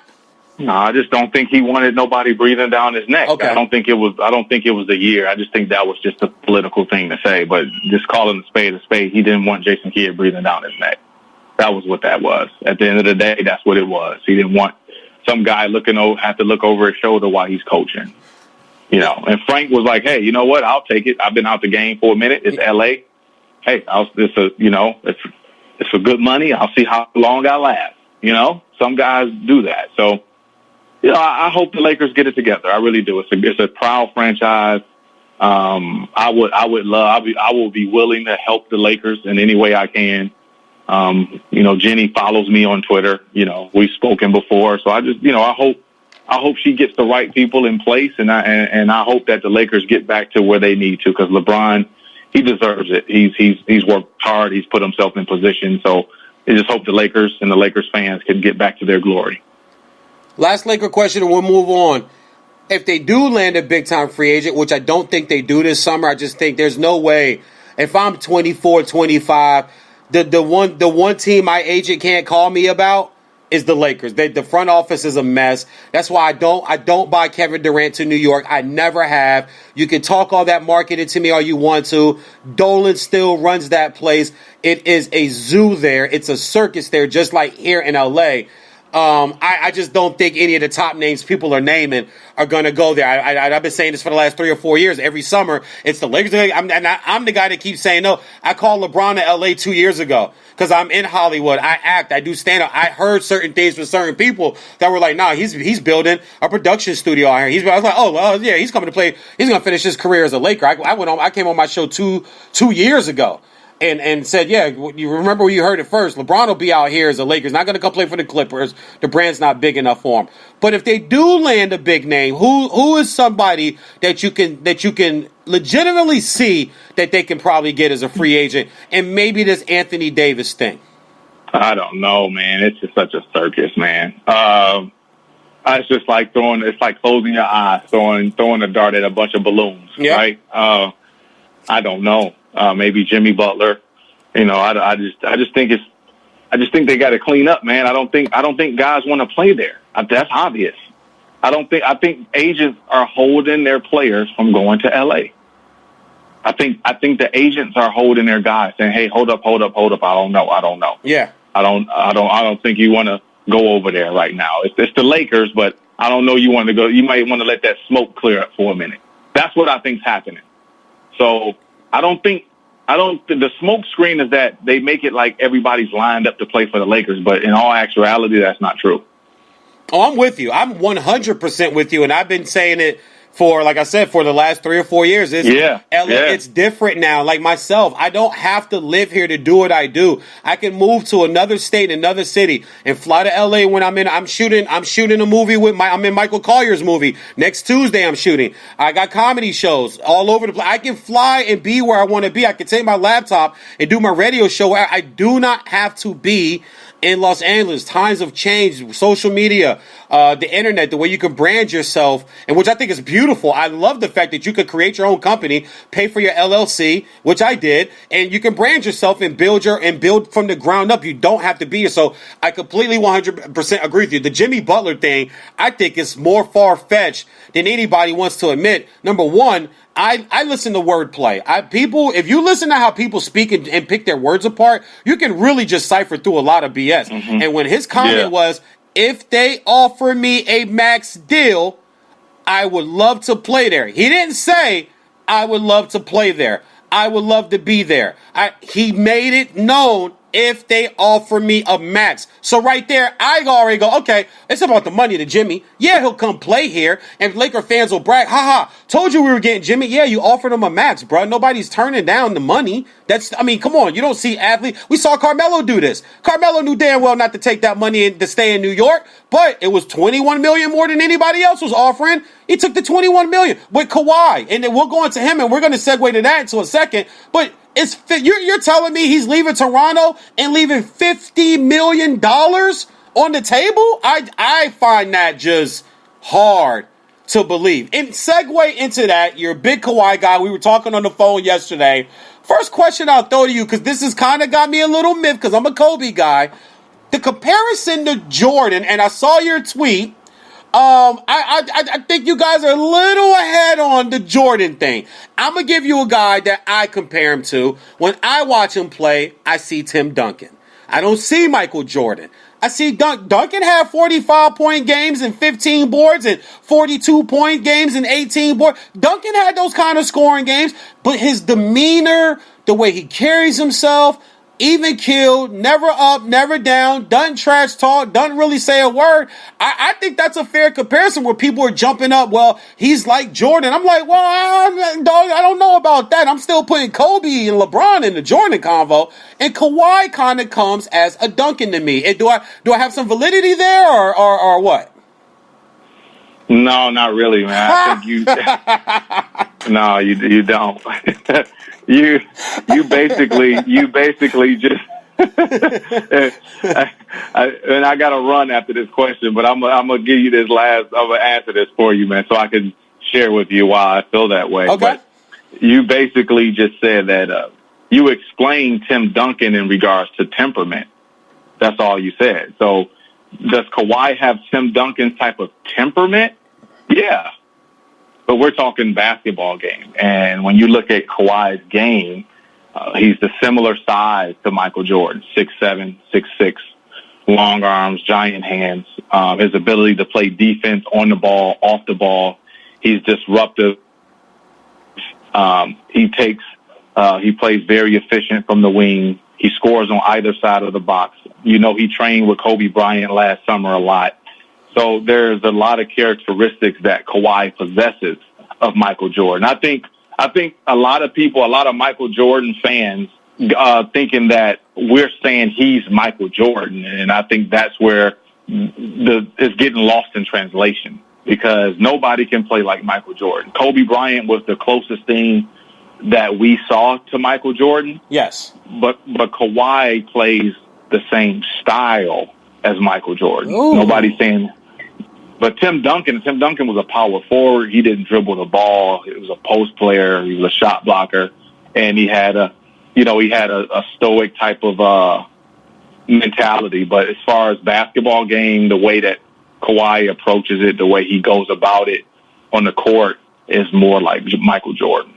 I'm gonna stick with I get what you're saying, but Duncan took over games. Duncan can score from both sides of the box. Duncan was a great ball-on defender, an off-ball defender. Duncan would come across from the other side and get blocks and change shots. Power forward. I get it. I get the position initials that we're using. You know, shooting our small forward to power forward. But I look at his game and I'm not knocking Kawhi. I love Kawhi. I want him to stay in Toronto. I do not want him to leave. I would be frustrated as hell if he leaves and Kyrie leaves and Durant leaves. I'm gonna hate this offseason and this free agent period if those three guys leave their teams. It's gonna make me just cringe. When I watch him play, I've never seen a guy more smooth, but I don't want to use the word slow, but kind of slow that can get anywhere he wants. It reminds me of watching Paul Pierce. Paul Pierce was never fleet of foot. Paul Pierce never had a quick first step. But nobody could ever stop Paul Pierce from getting where he wanted to get to when he wanted to get there in his prime and get a bucket on you. Yep, that's true. Yep. I'll let you roll on this. Call the finals, baby. Who you got? Raptors in 7. Really? You going on the Rob Parker side, huh? No, I picked Raptors in September. Okay. Oh, really? Okay. Yeah. Well, he picked the Warriors in September, but then he did a flip flop. Just like you said when you introduced me, I don't flop. I stay with my pick. I picked them in September. I'm not going to switch it. I said it in September. I'm going to stay with it. I think we got a great series, man. I think it's a 6-game series, but I'm off Steph. I'm all for the Vanilla brothers. Steph going to show the world that, and you and I agree on this, that he, if not the best, one of the best players in the world, and he's getting ring number 4. It's a win-win for me. Yeah. So whoever wins, it's a win-win for me because I picked both teams. This is who I picked in the final. So, but I'm a roll with Kawhi. So convenient. How convenient. My man Rashad Phillips, I appreciate you, brother. Let's do it again, man. Talk soon. I appreciate you. God bless. Good stuff right there. That's Rashad Phillips from does spots work on Fox Sports 1 and also over on 1213 AM ESPN Radio, doing work out in Orlando. I just, I can't do the Jordan I just can't. I can't do the Jordan comparison. And honestly, it's got nothing to do with, we're saying he's Jordan. No, I'm not saying that people saying he's Jordan. I know nobody else is Jordan. I know nobody can be Jordan. I know that there's nobody out there like Michael Jordan. I totally get that 100%. What I am saying, though, is the simple fact that if you're saying his game's like Jordan, I'm not going there. I'm sorry, his game, the closest thing I saw to Jordan was Kobe. I'm riding with that. I'm sticking with that. I'm definitely not going anywhere near Jordan with Kawhi. And I like Kawhi. And like I said, please stay in Toronto, Kawhi. Don't leave. Keep the East nice and strong, man. The East is kind of strong. Like, I don't want Jimmy to leave Philly. Stay in Philly. Work that thing out. I don't want Kyrie to leave Boston. Stay in Boston. It's only one more year. One more year, it doesn't work out. You're a free agent next summer, and now the Knicks are still in play. Brooklyn's still in play. The Lakers are still in play. I mean, New Orleans might get in play next year. Miami's going to be a major player. They still got a few small cap moves to make, but I think Riley's going to do that this season. And leading up to the trade deadline, and in November, December, January, you'll see these small trades. The Heat have traded such and such and such and such to this team for this. It's going to be some cap movement, but Riley's going to make happen down there. And they're going to be in play. So if Kyrie really wants to get out, you could go a year later. Stay there. Why would you leave what you have? Now, if they decide to want to trade and work with New Orleans and try to get Anthony Davis up there, I'm sure Anthony Davis is going to say, okay, I'll go, but Kyrie's got to stay. You can't trade Kyrie and then try to trade for me. And if you trade for me, you got to give up Jaylen Brown. You got to give up Jason Tatum. And you're going to put me and Gordon Hayward together. And Hayward was coming off the bench. That's essentially what he has right now in New Orleans. Why would you do that? Why would you go up there? And you're moving further away from the LA lifestyle that people are saying that he's more adapt to wanting and more kind of infatuated with than the Boston. Like, have you guys ever lived in the New England area? I have. 7 years. It's cold. Cold. Like 2 degrees cold. For like a month in a row, just like a month straight. You might get a 21, 23 degree day. Every day is like 19, 20, 21, 25, 28, 29 degrees. It's cold. It snows a lot. It's ice a lot. It's not a lot to do. Places out there close early. Yeah, you can shoot over to New York. But it's a 2-hour train ride. It's an hour and 45-minute train ride, hour and a half train ride, depending upon where you leave from. And you know what? I'm actually going to take this call right now. Now, I normally wouldn't do this, but she doesn't know. This is a dear friend of mine. But she is one of the best female basketball players I ever saw in high school in my life. And I love this young lady to death. She has no idea that she's calling me while I'm live on Spreaker.com doing VJs Unsportsmanlike Conduct. So I hate to put you on the spot like that, mama. But my homegirl, my dear friend, one of my best friends on the planet, my homegirl Nalea Lee is calling in to the Vanilla Sports Talk Batcave. You live right now, baby. Talk to him. Yo, what's good? What's happening? What's up? You live. I'm saying you live on iHeartRadio on Spreaker.com, man. VJs Unsportsmanlike Conduct. We're talking Lakers. We're talking Magic. We're talking the finals. We're talking Kawhi. We're talking Steph Curry. Where you want to go, mama?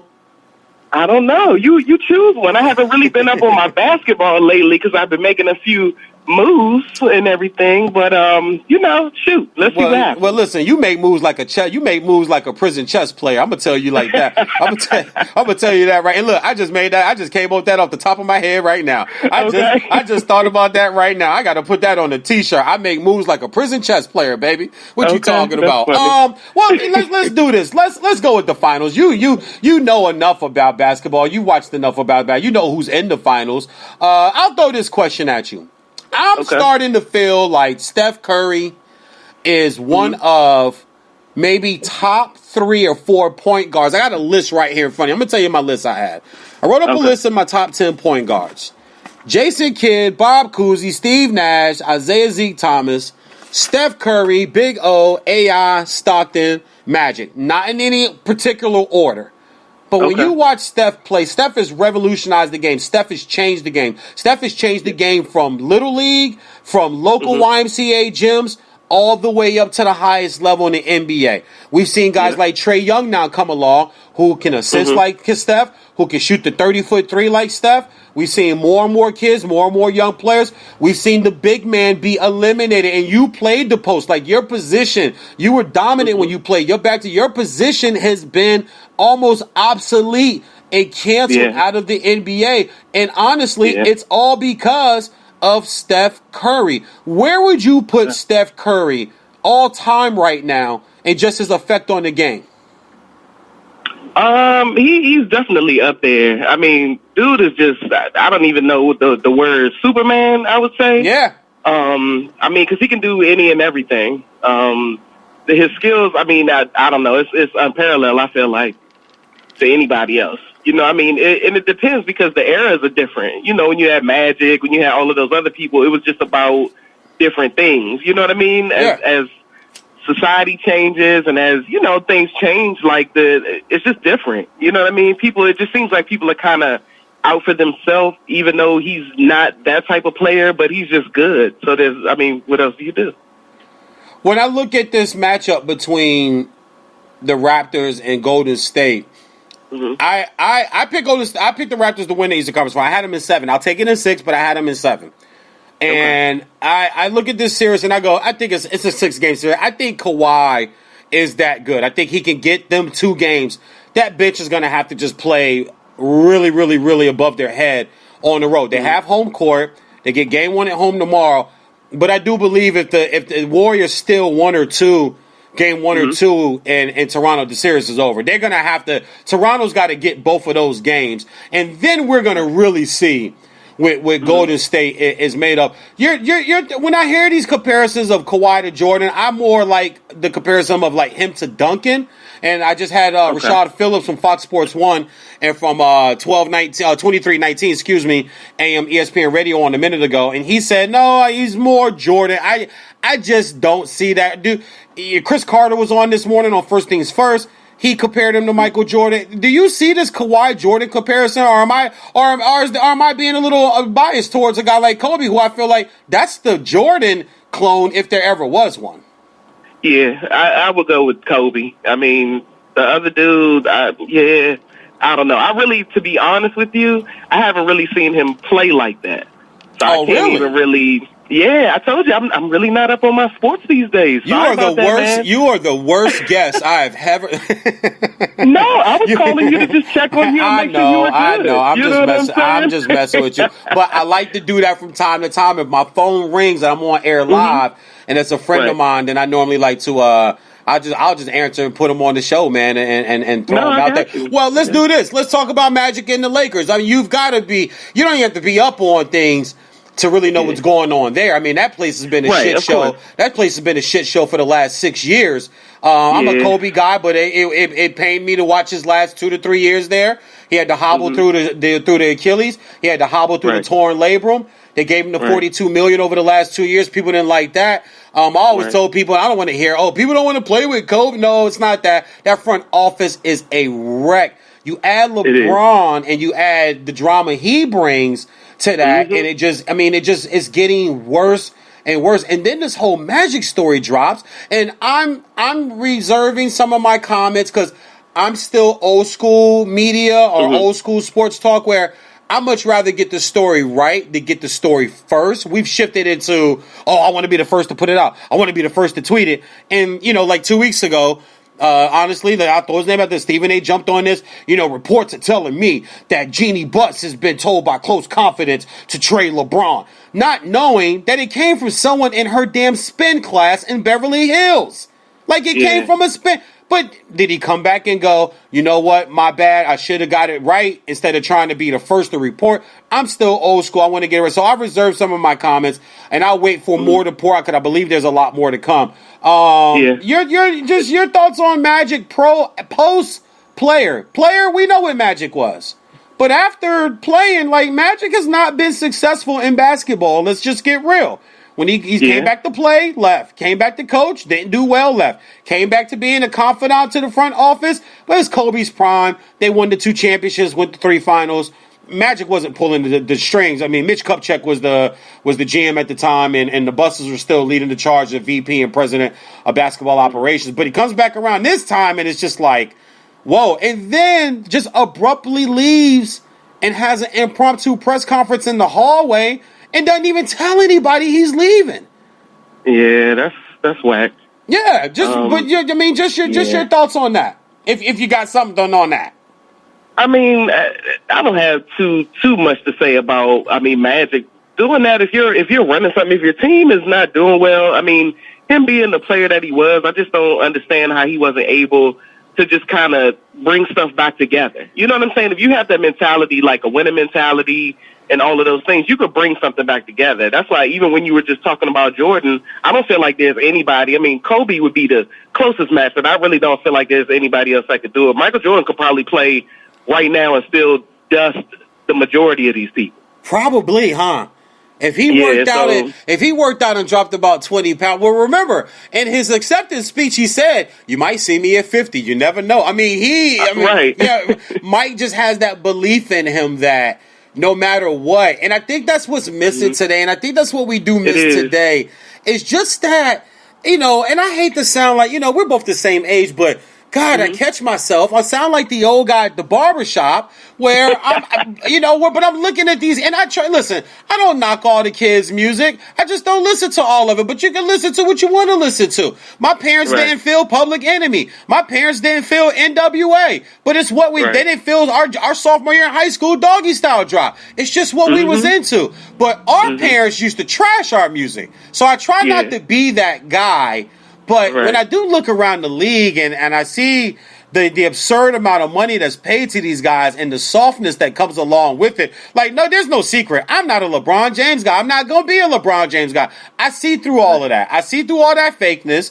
I see through all that, all that when you're on this team is bro this and bro that and tweeting. But you're the one that said that you only have 3 friends in the league. You said that, not me, dog.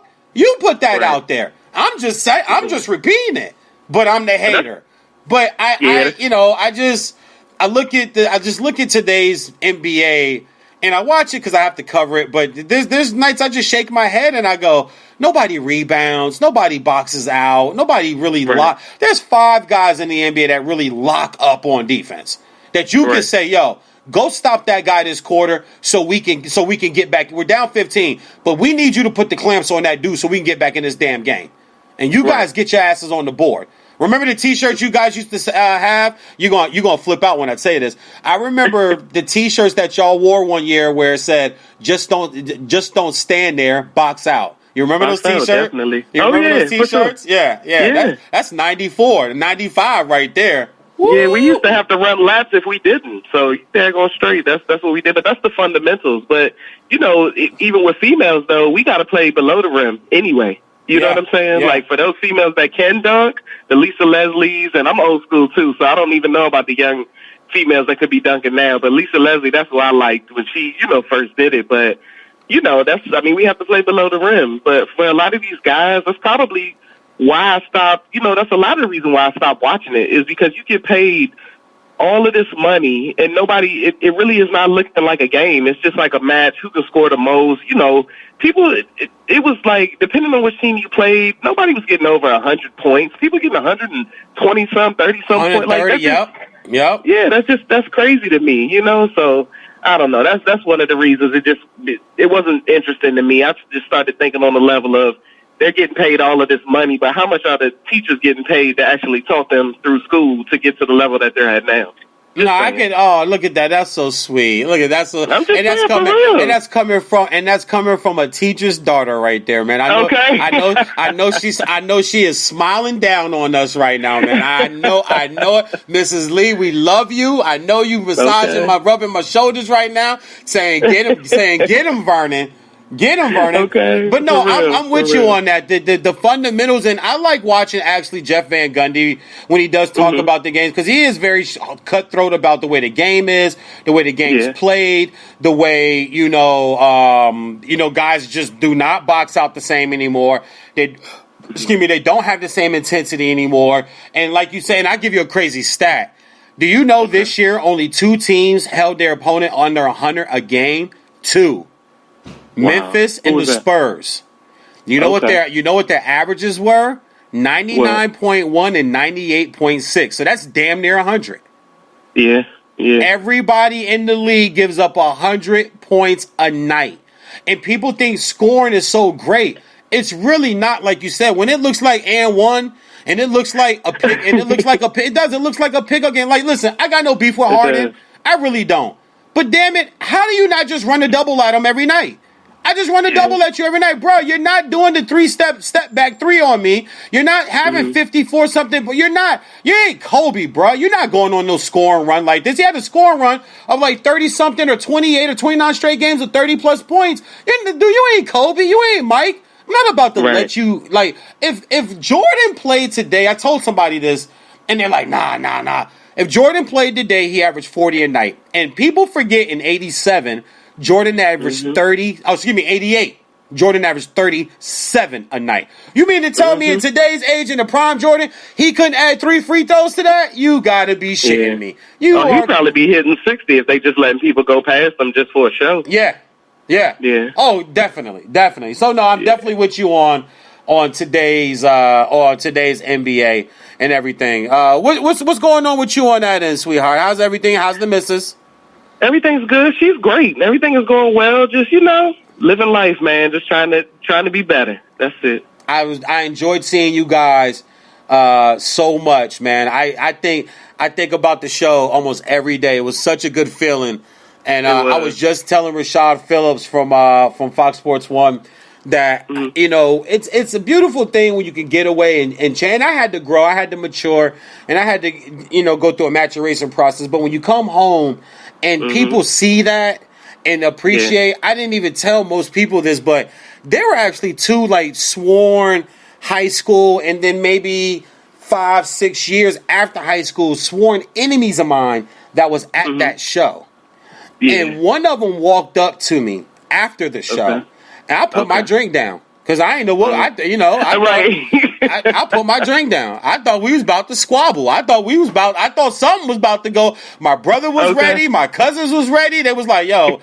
But he stuck out his hand and was like, "Hey, man, I see you out there doing your thing in L.A. That was a funny ass show, bro. Keep doing your thing, V." And I was very thankful. I was like, you know what, bro? Thanks. I greatly appreciate that, man. I really do. And it was just like and look, when he walked away, my brother looked at me. Terrence was like, "What the hell was that?" I said, "I have no idea. I don't know if that's a setup. I don't know what the hell." But people reached out to me afterwards. Was like, "Nah, man, he was telling other people about your show, man, and people grow, V. People like." And I was like, "Hey, I'm all with it, bro. I'm not, I'm down for it, bro. I'm not trying to relive, stuff from the '90s and early 2000s. I'm trying to grow and move on, man. I want to come home and shoot a film. I want to put out a blotter that, hey, anybody want to be an extra, show up to this location today at this time. We putting you guys, wear what you want to wear. It's cool. We putting you guys in the film. You guys are going to be extras walking around in the back or sitting in the coffee shop or in the restaurant. And, so I have goals and dreams like that. So it was so good to be home and so good to see you, man. Like nice to see you getting a chance to sit and rap over the crib and throw one up, man. But when are you guys coming to LA? Cause we gonna tear LA down when y'all come. I know. We had plans to come in September because a buddy of mine was supposed to be moving out that way, but I'm not sure. I'm not sure because that's also the anniversary, our 1-year anniversary. Yeah. So we'll figure it out though, because I definitely want to come out that way. I miss it. It's been probably about 5 or 6 years since I've been out there. Okay. So yeah, I definitely want to make my way back out there. Well, another thing is I will be in Miami in the early part of August. That's a shorter trip. It's a cheaper trip. Maybe you guys, I'll be there for NABJ, which is National Association for Black Journalists, and I'll be there interviewing with all the different sports networks and radio stations. It's their yearly convention. I'm taking in a Dolphin preseason game. I'm going to the Big 3 game that Saturday. Sure. Oh, yeah, I got a whole weekend. I'll be there for 5 days. I fly in on the 6th, and I think I fly out on the 11th, the morning of the 11th. And but, yeah, I'm taking in a Big 3 game. I'm taking in a Dolphins preseason game. Going to all the parties I could get. A Bleacher Report party. I'll be at the Fox Sports 1 VIP party. So I don't know, man. Maybe Miami. Maybe you guys can shoot down there and link up, man. I'm not sure if Mrs. Husky will be with me. I might be dolo on that trip. It's more business, but it's I'm gonna make sure I get some pleasure, and maybe I have to link up with you guys down there at that time too. If you can, because you making. With you making moves and everything. I know. I start my new job on Monday, so I just got to see what my schedule looks like. And, you know what I'm saying? Yeah. How to work it all out and everything. But it ain't no problem. All I need is a good 3 to 4 months in there strong, and then I'll be able to make a move. Yeah. You know what I'm saying? Like to take a little trip where I could take a. You know how it goes. Boy. All you got to do is get in there and show them you know what you're doing and handle it. They'll give you days off. That's why I love my black people, boy. We be planning. Black people are the only people that plan vacation on a new job before they even start the damn job. You already know. You know how to, let me get in here, bro. Let me get in good with them. Let me do what I gotta do, and then I might be able to make that fishing trip. I might be able to come. I might be able to come. Everything's all good. I might be able to make it to Freaknik. Let me just start this new job. And let me just get in there. I tell you, boy, that's why I love my people. At least give me a prediction. I mean, like you said, you haven't been watching a lot lately. That's fine, but I mean, just throw it out there. You got the Warriors getting 3 in a row and they're 4th in the last 5, or does Kawhi and them shock the world, man, and get them and get Toronto? Oh God, I would hate that because then I'd have to see more Drake. That's funny. I can see it. I can see the Warriors doing it just because of that. But Kevin's still out, right? Yeah. Yeah, so I don't know, but they can still do it. I mean, they did it before when Kevin wasn't there. They need it without Kevin. My thing is I never said they're better without Kevin. I just always thought that they never needed him. I thought Draymond cost his team a championship by getting suspended. And that just shifted all. And then Bogut went down with the knee injury, and that knocked Bogut out of that series. Nobody wants to bring that up or give that credit or give that credence. But, go back to watch games 1, 2, and 3. Every time somebody drove to the paint, it was a jump step and then a double pump and a kick out. Even LeBron. Just go back and watch. Film don't lie. Tape don't lie. It's right there. He drive in, do the big jump hop step, and Bogut be there, and he was either kicking out. Van Gundy kept saying it, though. He's like, LeBron has got to stop passing. He's got to go into But once Bogut got hurt, and once Draymond got suspended, and I just changed more, and we know the most unfaithful female, the most unfaithful shorty in sports is Ole Miss Momentum. She will switch sides on you, man. She will switch sides on you in a minute. That's where you get a 20-2 run, an 18-3 run. Oh, and I thought it just shifted. So I'm definitely. I need them because I'm all about the Vanilla Brothers. I need my man Steph and Mama call him Clay. I'ma call him Clay. I need them 2 dudes to get that 4th ring, and then next year go for 4 in a row. But they need this without KD, and I think KD needs this. I really do. I would hate to see him leave. A lot of people got him gone. I'm not sold on it because if you're telling me it's the Knicks, I'm like, okay, so you telling me he's gonna go play for that? He's gonna go play for that shit show? He's gonna go play for Dolan okay, all right, well, if that's what you guys want to believe, I won't believe it until he's standing there at the press conference with contracts been signed with the Nick little thing in the background, and he's sitting up there with the president and the GM and Durant standing there holding up a Durant. I would not believe he's going to play with the Knicks. Until then, question: do you get out and just any pickup and run a little ball from time to time or no? No, I haven't. It's been a while. I probably say it's been probably about maybe 5 years or so. It's different when I switched jobs. The job I had before was much easier because I was working with kids. But hopefully, I'm about to start working with kids again. I'm gonna get back into it because they love playing and everything. So I probably would get back. But they love Big Knee. Okay. They love Big Knee, and Big Knee love the kids. For real, I do. Yep. I do. But it's just tough. You know how it goes when you get older, or life. You got to work. By the time you get off work, it's dinner time. By the time you look up, it's time to go to bed because you got to do it all over again the next day. Oh, good. Well, see, I'm gonna take advantage of it now. So now I'm gonna challenge you to a one-on-one game, Nalea. Now, okay, cool. That's right, one-on-one. I'm with it. I don't step away from no challenge. Yeah. One-on-one. I'm gonna bust your ass. I'm gonna bust your ass, Nalea. Bet. Then you can bring me right back on here, and I can tell the people what really happened. I'm gonna cheat. I'm a hold. Okay. I'm grabbing short shirt, and every foul you call, I'm gonna be like, man, come on, ain't no foul, Nalea. You soft. You got soft, Nalea. You got soft. Right. As we both sitting on the sideline trying to catch our breath. Listen, damn. Let me tell you how old I am. I caught a cramp in my damn foot just last night. And I woke up out my damn sleep. I went and got the icy hot. I grabbed the Gatorade out the refrigerator. It's like 4:30 in the morning. I'm like, what the hell? All I did was go to the gym. How the hell I'm cramping at 4:30 in the morning? I said, you know what? Father Time. But you know what, though? I'm going to be ready for your ass. Yeah. Okay, cool. I'm with it. Miss Former All-State. I got you. I got you all. Yeah, I got you All-State. Don't forget when I was in college that my whole squad, we won the CIAA 2 times, and we've been inducted into the Hall of Fame and Bowie twice. Let's not forget that, please. Put it out there, baby. Put it out there. Hold on. I did not know that you're in the Bowie State Hall of Fame. Yeah, we got a team award. I didn't get like the individual one, and but some people did get the individual one. Yeah. But both years that I played, 96, 97, and 97 and 8.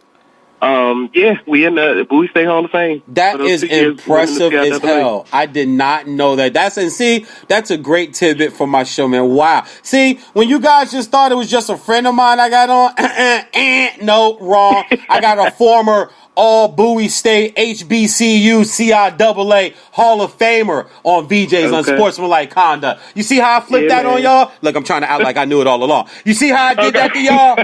See how I gave that to y'all? See y'all just thought. See how I hit y'all with the okie doke? I got another call coming. I got Tom Perkins on in 3 minutes, NBA scout and one of the lead draft combine guys. We're going to talk about the combine, so I'm going to let you roll it. But when I get off the air later on today, I am off. I was going to shoot some comedy security videos. I wrote a new web series called Valley Vanilla Protection about light-skinned security guards. And we were supposed to shoot some scenes today, but it doesn't look like it's going to happen, so I'm probably going to shoot tomorrow. So I'll have some free time later today, but I'll hit you up later, mama. Okay, cool. Tell the missus. That was fun. Tell the missus. Yeah, of course. That's why I said I'm gonna answer this call. Put on live air right now. So now you can say, oh yeah, I've been on Vern's show. I've been on Vern's. Okay. Yeah, I've been on Vern radio show. Matter of fact, what I'll do is I'll tag you in it. That way you'll have it. You can let your grandkids listen one day and say, yeah, this is when Grandma was on there talking about being a Hall of Famer, inductee at Bowie State CIAA, 2-time champion, HBCU in the house. I love you, mama. That's what's up. I love you too, man. I'll talk to you later. All righty. All right. Bye. Oh, man. I just like to do different wild stuff on my show, guys. That is an old friend of mine. I've known her since the 7th grade. She was all-state in high school in basketball, state champion, went to the state championship a few times. She is, as you heard her say, she was at Bowie State. They won CIAA back-to-back years for the girls team, went to the NCAA tournament twice, and she is in the Hall of Fame at Bowie State. So I love to just do quirky things on my show. When she called my phone, I saw it, and I said, you know what, I'm going to just answer. I've done that with a few friends before where I just answer and put them on live and then, put them under the gun. And speaking of being live and under the gun, my next guest coming in right now on the Vanilla Sports Bat Line is one of the lead scouts and trainers with the NBA pre-draft combine. Does this thing with Hoop Summit, I believe it's what it's called. Let me make sure I got that right. I don't want to mess up my man's. I definitely don't want to mess up my man's handle that he has going on. Hoop City News, Hoop City News puts out a lot of articles online. You guys got to go check this website out. It's outstanding. He's got a lot of good stuff to say. I don't like to use the word expert a lot, but this guy is an expert. He knows his hoop stuff. He's very, very well connected, and I feel like I'm smarter about basketball every single time I talk to him. Real good friend of mine, Mr. Tom Perkins, is on the Vanilla Bat Line right now. What's going on, Tom? Hey, DJ, I'm back in the fold. Love it. Yes. I'm ready for the finals to start. I wish you would have started about 3 days ago. I'm with you, brother. Well, let's get right into it. Let's not waste no time. We have the Golden State Warriors and we have the Toronto Raptors. We know the Golden State story, the Toronto story. They make a trade for Kawhi last year, where a lot of people were upset about it. A lot of people didn't think it was the right move.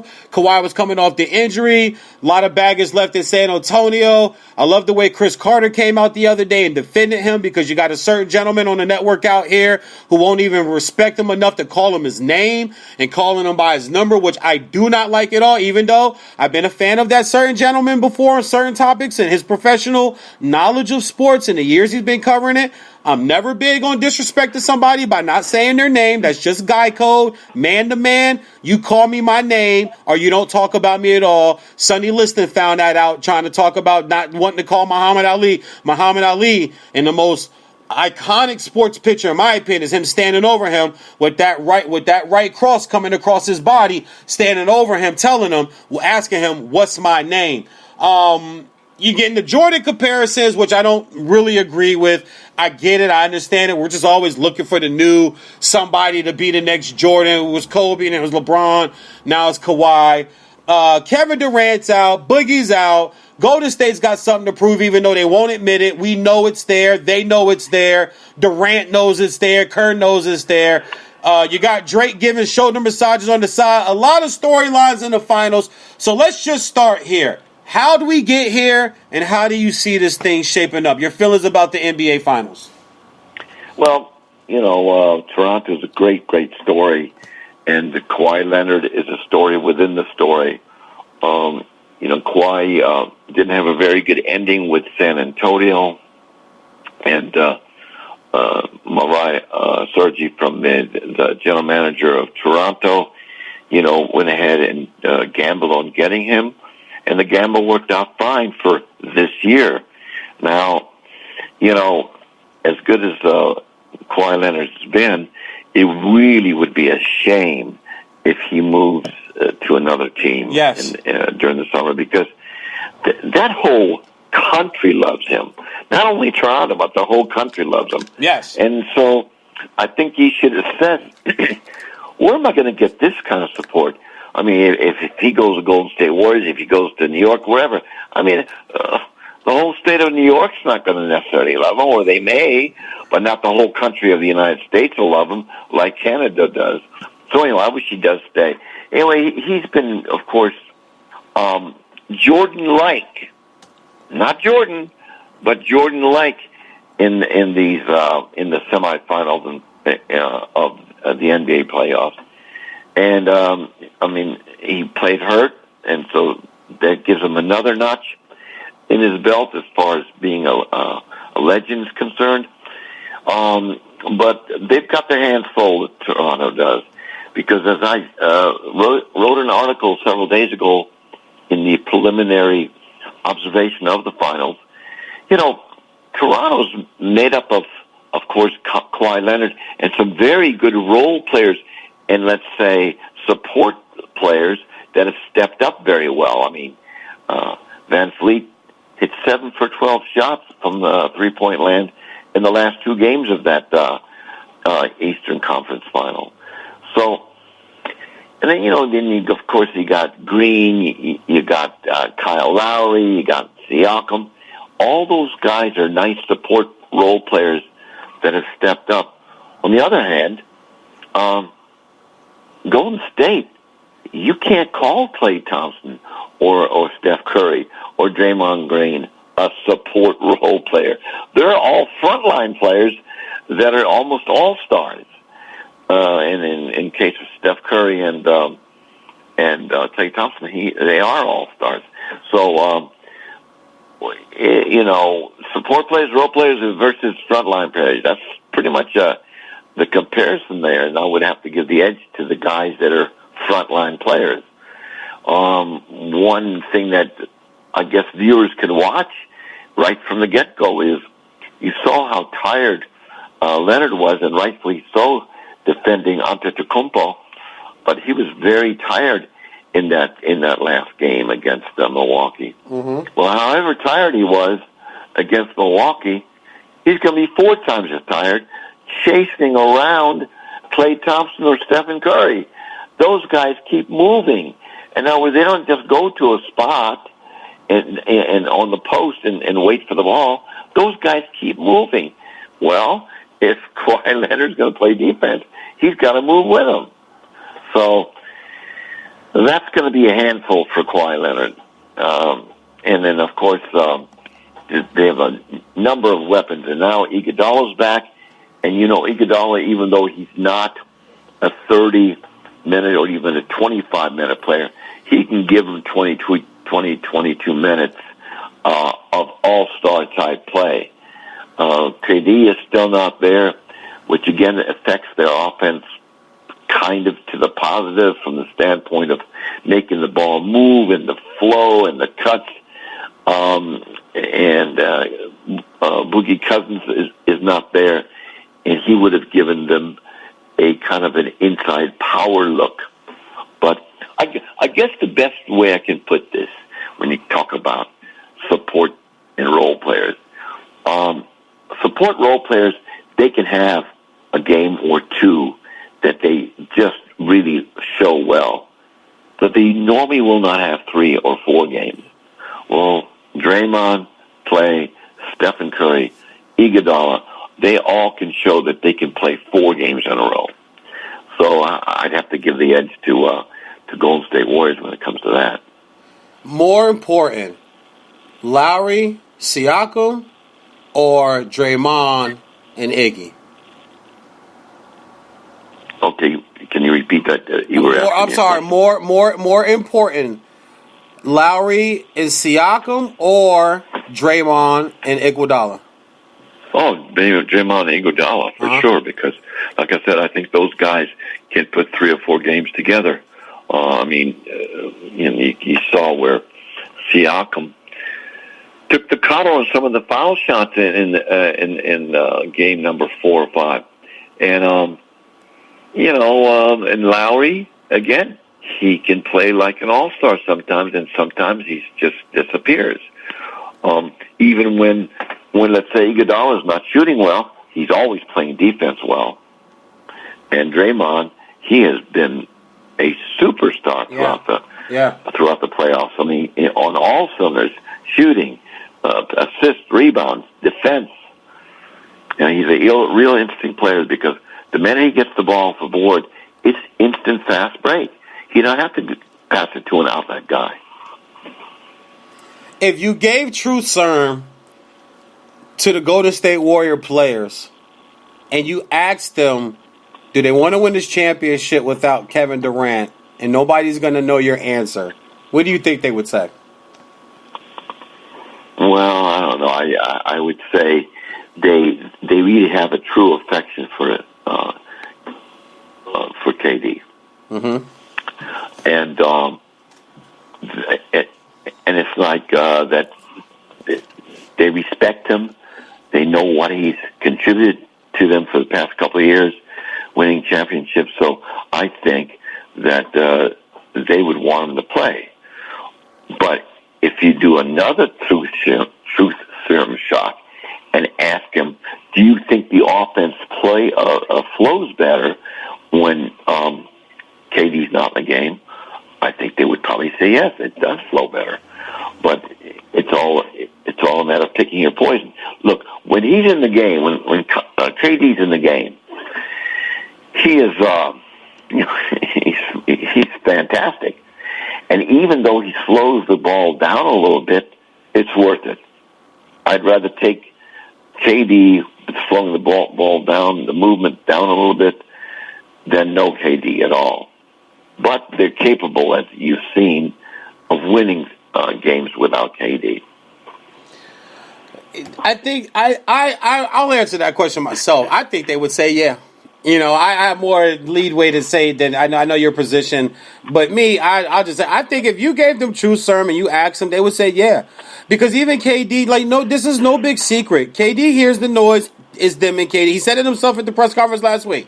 Yeah, there's been a lot of KD and the Warriors, or the Warriors and KD. When the guy said, "What do you think of their play?" KD looked at him and was like, "Our play."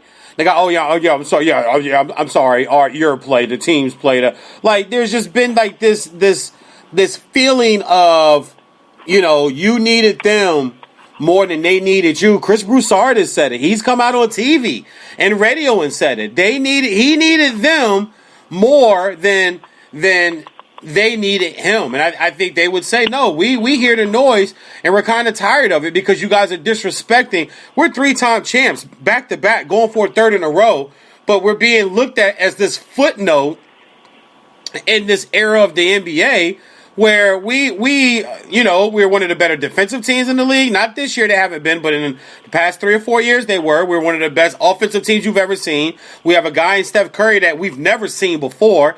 Clay could get hot. He's one of the best ball-on-ball wing defenders all over the floor. You got Draymond. You got Iggy. I mean, they remember 2-3 weeks ago, they had zero bench. Oh, what's going to happen? They have no bench. No, they have a bench. They just didn't need, you don't need to play your bench a lot when KD's going for 40 and Steph has 26 and Clay has 21 and Draymond's got 14, 10, and 8. You don't need to play your bench. But when they inserted those guys, it was like, see, you got the so-called experts. Once again, you guys are just saying what's popular, saying what everybody else is saying. No, they have a bench. I really do think they would want to win this without KD. Over to Toronto. Is there any shot that Kawhi stay? Whether it's a sweep, 5-game, 6-game, 7-game, I will say this. If Toronto wins it, Kawhi can leave. He can leave. Because it's like, I got you a chip. If LeBron was allowed to leave after a chip, then Kawhi should be able to leave after a chip too. If they win, I think he leaves, definitely.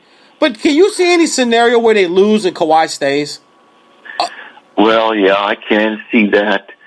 I can see actually if they win, he even stays even more because what he's got to ask himself, or his handlers, or his uncle, who's very involved in his negotiations, he's got to ask himself is this: look, where can I go to continue to win chips? Well, I mean, it's not New York. I don't think that. I think there's a possibility to go to the Clippers and win a chip. That's just a possibility. Really? But the best possibility is right where he is at, Toronto. Yeah, if he joins the Clippers with Doc being such a good coach and that franchise, being real tight now, whereas of course the Lakers franchise not so tight. Yeah, he has a chance, but not a foregone conclusion. Whereas if they win the chip this year in Toronto, or get real close, make this a 7-game series, that's his best shot to win more chips, or a chip, is Toronto. So I would say that he needs to look at it that way. Although, I think I told you this last time, I always judge people in regards to if they're into something if I see their teeth, which is to say this. If you see their teeth, they're smiling, or they're going to bite you in the ass. But yeah. They're smiling. They're smiling, and that means they're into it. The only time that I have seen Kawhi smile the entire season is when he made that last-second shot against the 76ers. Yeah, that's the only time I've seen him smile, and I thought it's almost impossible for any man, any human being, to force himself not to smile that long. No, I agree with you. He's definitely very stoic, very even keel. Does it go up? Does it come down? Just kind of stays in the middle. And I think that's why my comparison was more of a Tim Duncan. And people and I had Rashad Phillips on earlier in the show, and he said, but you're talking about demeanor. I'm like, no, I'm talking about game too. His game isn't super flashy. You guys are using these Jordan comparisons, and Jordan was a much flashier player. You guys are looking at the long arms and the big hands and all that. Okay, I get all of that, but I still see Kobe as like the Jordan clone or the 2.0 or Jordan. Not saying that he's Jordan. Jordan's the GOAT. I don't have a problem with that, even though I'm not a Jordan guy. It's either him or Kareem. But as far as play, I really do think that I would look at more Paul Pierce, more Duncan. I'm just not there with the Jordan connections. Reports out that Cousins is questionable and that Durant is still out. So we'll see how all that shapes out. Something I do want to jump to, and then we'll jump back to, and we'll get into some of the NBA draft combine and the draft coming up and some free agent stuff. You told me last time we were on the show that the GM from the Pelicans was not going to let AD go easily. He was going to try to get him to stay. He was going to make a push for it. He's going to try to make some moves to get some other talent there around him. You're going to get Zion or whoever they decide to go at number 1, and we're going to move forward. Today it comes out that he did sit down and meet with the brass after his handlers or whoever's people said that he wouldn't do it. He did sit down and meet with him. So I'm here to give you props. I'm not sure what was said. I'm not sure what was done. But the first step has been taken that he did sit down and meet with them today. Your thoughts on that? Yeah, well, David Griffin is a excellent GM, and he's a guy that has enough sense and logic. See, you've got to slay people that are, very successful people in their own craft, whatever, whether it's acting or whether it's being a comedian or whether it's a basketball player. You've got to slay people of high intelligence with logic. I think David Griffin can give, Anthony Davis some logic about that decision-making process. If you go here, this is what life could possibly be like if you go there, But if you stay here, I guarantee you this is the culture of the Pelicans while it's under my watch. So you see, and they've got nice pieces there. And the only reason why the Pelicans didn't reach the playoffs and didn't have a good season is because AD held back. He held back, and they held him back. They held him back. He held back. So, yeah, I think there's a chance. And from what I understand, all the interviews that Zion Williamson has done, we know about his play pretty much. That's pretty easy to define. But he's a very affable kid. He's a very magnetic kid. So let's say, for example, it's David Griffin, it's Anthony Davis, and it's Zion Williamson in the room. You're going to get Anthony Davis to be appealed by that kid. That kid will make him come his direction. And you still got Drew at the point there, man. That's right. Yeah, you still got Drew at the point, and then you still got Julius. Because to me, I believe Zion's a 3. I don't think he's a 4 on the next level. But you got your 4. You got your 4, right. and Julius Randle, you got your 5 in AD. You put Zion at the 3. You put Drew at the 1. I mean, that's, in my opinion, that's formidable. I don't think it beats the Golden State Warriors, no. But this is the same team that just swept Portland a year ago, was in the second round, and got a game or two out of Golden State in the second round last year. And I just think this is, I think it's worth. Like I said, I'm giving you a props. I agree with you. I thought he was out the door. And he said, I'm not talking, I'm not mating with anybody. I still want to be traded when they did the draft lottery. But to be able to set up a sit down and get him in there is the first step. It's like, listen, let's just see if we can, let's just come. I don't know what the words were used, but I'm sure it's along the lines of, just come talk to me. Let's just talk, man. Let me tell you, I'm new here. I wasn't here before. I wasn't part of all of that. This is what we're going to do. This is what, giving you props. Nice call, man. I want to flip over to the NBA draft because there's some players that I've been looking at, and some things I was hearing. I got a text message the other night that said, Kobe White is shooting up people's boards, and do not be surprised if he ends up a top 3 or a top 4 pick. And I love it because I'm a Carolina guy. I watched them all through Carolina. He's blazing speed, great ball handling, great passer, and he's North Carolina's high school scoring leader of all time and broke the freshman scoring record at Carolina. The guy can put the ball in the hole. He's today's prototypical point guard. He's not just setting up the offense and getting down. He's going to go get you 20, 25 points. What have you been hearing about Kobe White? Yeah, I've been hearing the same kind of thing. And at the pre-draft camp, the combine, he did real well with all the little drills that we had him do. He's legitimate, and I don't know as high as 3, but I think that he certainly is a top 5 type of guy for sure, and he did that by having a very good combine.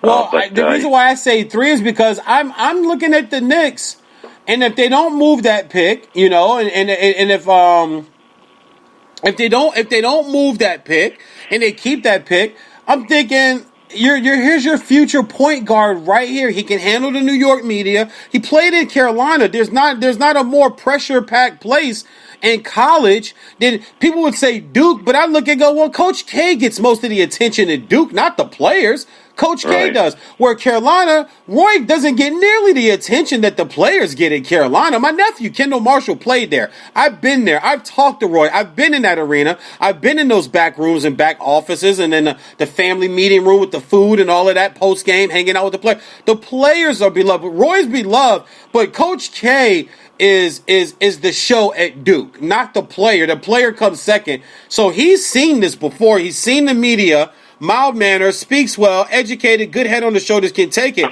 And I'm sitting here looking at number 3, and I'm like, hey, I'm telling you, especially if Memphis at 2 doesn't go Morant at number 2. I just feel like Kobe's right there as a guard. We're still trying to figure out what Memphis is going to do with Michael Conley with the point guard position. Do they trade and move him? I'm hearing things from some of my connections in Detroit that Detroit is trying to package something to get him up there. They're kind of tired and done with Reggie Jackson, which I love to hear because I never liked the Reggie Jackson trade from him up there. But at 4, who's at 4? Cleveland, I believe, is sitting at 4. So you're looking at Cleveland, but they took a point guard. Yeah, they took a point guard that they loved last year. So Cleveland's at 5, and Lakers are at 4. Lakers are at 4. Oh, well, I don't even think the Lakers are using that pick. Are the Lakers using that pick in your opinion, or there's some type of trade that's going to happen, especially in the midst of everything that we see going on there in LA? Well, if they trade that pick, right, they're going to lose either Brandon Ingram or Kuzma. If they trade that pick to whomever to get another big free agent, they're going to have to throw in one of those 2 players. Now, when they were going for Anthony Davis, they were getting ready to give up the whole house for Anthony Davis, Kuzma and Brandon Ingram together, and even Alonzo Ball, which a lot of people wouldn't be too upset about. But if they trade that pick, they're going to lose one of the 2 young players that has promise. Yeah. Talk to me about Cam Reddish. When I watch Cam Reddish, I've said before, I'm not sold on R.J. Barrett. R.J. Barrett doesn't seem to be the team guy first. Because he's got no right hand. He's not a big time passer.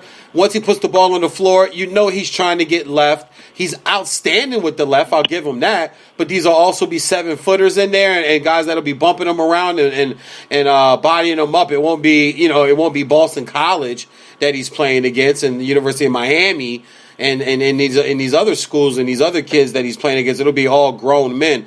When you get into that paint, you just try to go left hand. They're going to be able to take that away from you. And I thought Cam Reddish really had to take a back seat, and he handled it very, very well. And in Duke's big wins, it wasn't just Zion and RJ. Cam Reddish stepped in too and did his part. When I watched the tape and I watched the videos from the combine and some of the pickup they were running there, I see Tracy McGrady. Am I off on that? In regards to Cam Reddish? To Cam Reddish, yes. Yeah. I think that's a not saying he's gonna be Tracy, but if you ask me, hey VJ, who does Cam Reddish remind you of? I say, man, to me, he's got Tracy McGrady written all over him, but he also could be OJ Mayo. OJ Mayo, exactly. Yeah. That's a pretty good. That's a pretty good shot there. That you're kind of on the mark there with that. I mean, you look, Cam Reddish is probably. He's going to probably go number 8 to Atlanta Hawks. And that's a good team for him. That's a real good team for him, and he can run with Trae Young. So, but then when you look at number 9, Washington, Seiko Doumbouya, he seems like he's a little bit more ready for the NBA. He's from Limoges, so he played in France. But he seems like he's a bit more ready for the NBA. But still, Atlanta Hawks are not going to go wrong by taking Cam Reddish. at 8. He's not going to go as high as 2 or 3, but at 8, I'd say. Mm-hmm. Well, I've seen a few mock drafts, and you're dead on, man. Damn, you're good. Everything I've seen has the Hawks at Cam Reddish at number 8, and have Kobe White with the Bulls. But I also look at the Suns, and people will go, well, they have Booker. Okay, well, Booker's a scoring machine. You can slide. You don't need to be 6'6", 6'7" at the 2 anymore. That's just not the league anymore. You can slide him over to the 2, and Kobe could play the 1. And now you have 2 dynamic, blazing speed, fast, high octane, athletic, leaper type guards in the backcourt. I mean, I'm just saying, from night to night, you tell me who wants to deal with that. And you got, and I know Garland, and you got, you have Darius Garland there. A lot of people sometimes they have him at the Suns. I've seen him to the Lakers, the Cavs. A lot of people talking about DeAndre Hunter, Jarrett Culver. Jackson Hayes is another guy that's kind of been really, really interesting to me. But I'm like, let's see where he might be able to go. Because you look at the Hawks got 8 and 10. They can get really 2 good players and really change their fortunes. Any other name out there that people may be missing? What about DeAndre Hunter? What do you think of DeAndre Hunter out of UVA coming out as a sophomore, 6'7", small forward guy? Yeah, he's got good side, and he comes from a good program, and so you always look at the program they come. Yeah, I think DeAndre Hunter should be somewhere in the top 10. I would say. Okay. But just like Jared Culver should be in the top 10, but Hunter more than likely is going to go to Cleveland at 5, and again comes from a good program. Has control of his body, and this guy, he can play. Now, when you talk about the combine, we did a lot of different skill tests, like, for example, standing reach, height with shoes, wingspan. I don't know if you knew about all those kind of things. Yeah. Shuttle run, max hurdle.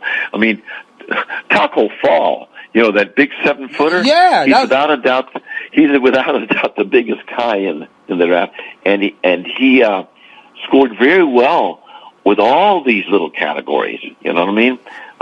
That was another name I was going to give you. You talk about a rim protector for the next 6 or 7 years, barring any knee or foot injury. You talk about a guy that you can just plug in and say, You know what, we might move with some free agents, but with this number 14 pick, 15 pick, if you're, even if you're Detroit, yeah, you got DeAndre, but DeAndre can play the 4. And you plug this guy in at the 5. And now you're talking about one of the leading shot blockers and leading rebounders at the 4. And then you're going to bring in a 7-foot-plus guy and plug him in at the center position. Nobody's driving in on you. Nobody's getting easy layups.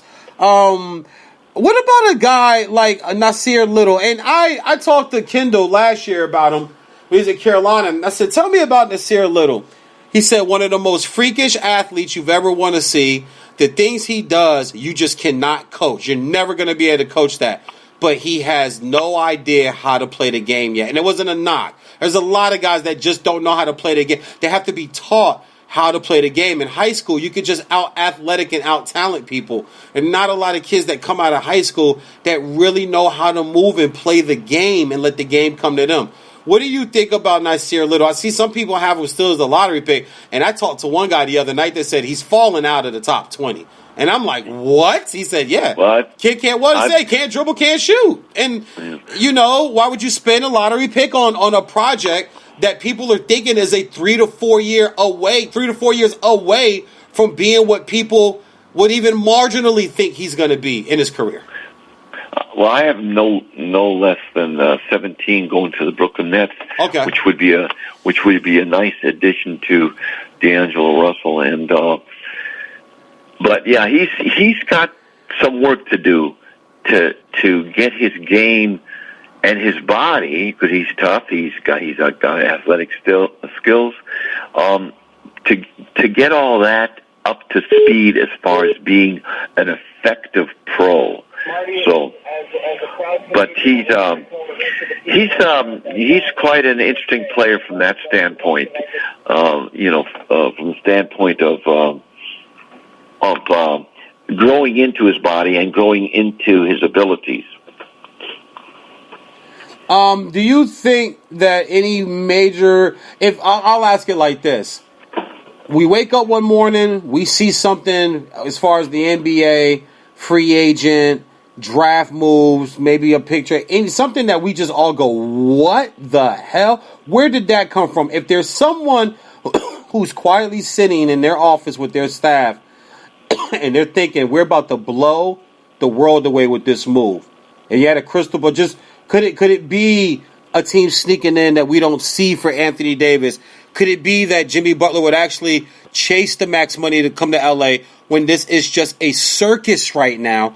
When you can stay in Philly, Kyrie decides to stay. Just anything out there, just anything in the wind, anything falling from the trees where people are kind of whispering like, "Hey, this seems to be a foregone conclusion," but I'm hearing, or don't be surprised if ABC XYZ, anything like that you can think of. God, there's a lot of them I can think of. Yeah, I can think of a lot of scenarios that would shock the world, as they say. Yeah. And I mean, whether Zion goes to the Knicks, or whether KD goes to the Knicks, or Kyrie, there's a lot of scenarios that could shock the world. But I don't have any insight on anybody near the trigger of anything exciting like that, because again, there's a lot of talk before the draft, but a lot of times when it comes time to draft, people stay put a lot. You remember the years of Jerry West with the Lakers? He would stay put quite a lot, instead of making moves. So drafted Mark Madsen, drafted Luke Walton. You're not. I'm with you. There's Ronnie Turiaf from Gonzaga, where years thought, they're going to make a move. They're going to make, and it's like, nope, we're going to stay right here, and we're going to pick this guy, or we're going to pick this guy, and we're going to, I agree with you 100%. There's an old saying that I like to bring up every now and then. It's like, you flip a coin, heads you win, tails nothing changes. and I like sometimes that's the best way to go. I like that. I definitely like that. I'll let you get out of here on this, and I know you have to tread with your connection with the NBA. I know you got to tread lightly, but if you could, just the Lakers, Magic, just this whole, Pelinka, Rick Bucher came out today and said Kobe called him and adamantly said, do not, and I can say this because it's Kobe's quotes. I'm reading it right here. I am not connected. I do not work with the Lakers. I'm not connected with the Lakers. Do not put me with that. These rumors that he was talking to Kyrie about joining, Kobe adamantly said, no, I'm working with Kyrie on this game. We are not talking about him joining the Lakers. Just everything in a nutshell, what Jeannie probably needs to do, what needs to happen. I'm sure you can answer lightly on some questions like that, but just overall, just what we've seen, right? I mean, the interview yesterday, just this stuff's getting, and I don't think it's over.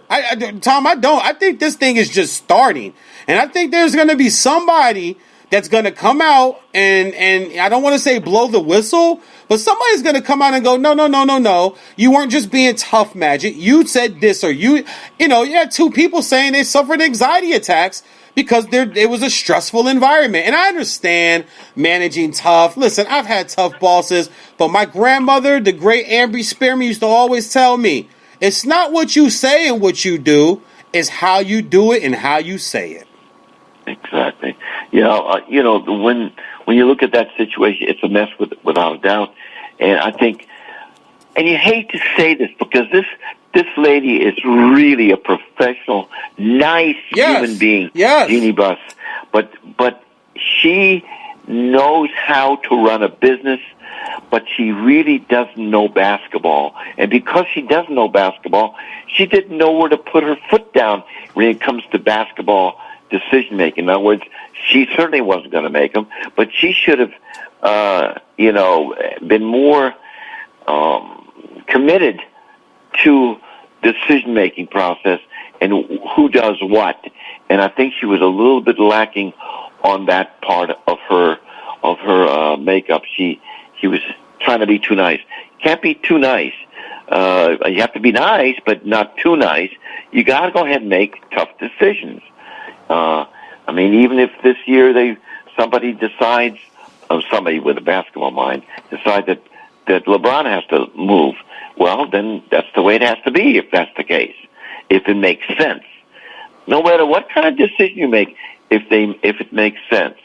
And you can't undercut other people's lane and say, well, that's Magic's decision-making process. That's Rob Pelinka. You've got to stay in the lane that you gave people the authority to stay in. No, I agree with you. I really do. I very nice lady, man. Very good business lady. Not sure if she knows basketball. It's bad, man. It's really, really, really bad. Yeah. And it's funny. A guy over at Fox Sports 1 told me like 2 years ago. He goes, it's worse. He told me straight up. We were out with a bunch of other sports people and having some wings and drinks watching the game. He goes, it's worse than people know, man. And I don't know when it's going to come out, but it's going to come out. He goes, it's worse than people know. It looks good because, and I earlier in the show, I used the analogy of a Goodwill store. You drive up to a Goodwill store, you see the word good and you see the word will put together, and you know it's a place that they come and donate clothes. People, anybody can donate. Anybody in America can donate.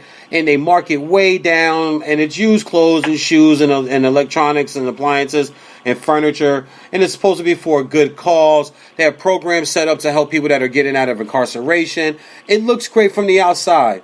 But if you ever walk in one of those stores and you see the homeless that are in there trying to steal, and the people with money that are trying to steal, and honestly, run down shoes and run down clothes, and you walk in and you see the employee, you walk in, it's different when you get inside. It's easy to stand across the street and look at a big shiny store and go, oh man, what a great idea. That's a great thing for America.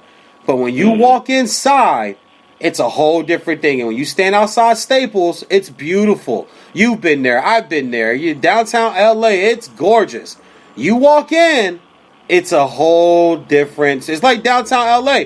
It looks great from afar, but there's still restaurants being shut down, getting B and C grades because of rodents and bugs and roaches. And it's great from it looks beautiful from the outside. But when you walk in and you sit down, or you go in the back of that kitchen and you go in that walk-in refrigerator and you see that food and you see rodent droppings and things like that, which has happened. Restaurants have been closed down in the LA Live. They've had restaurants had to close.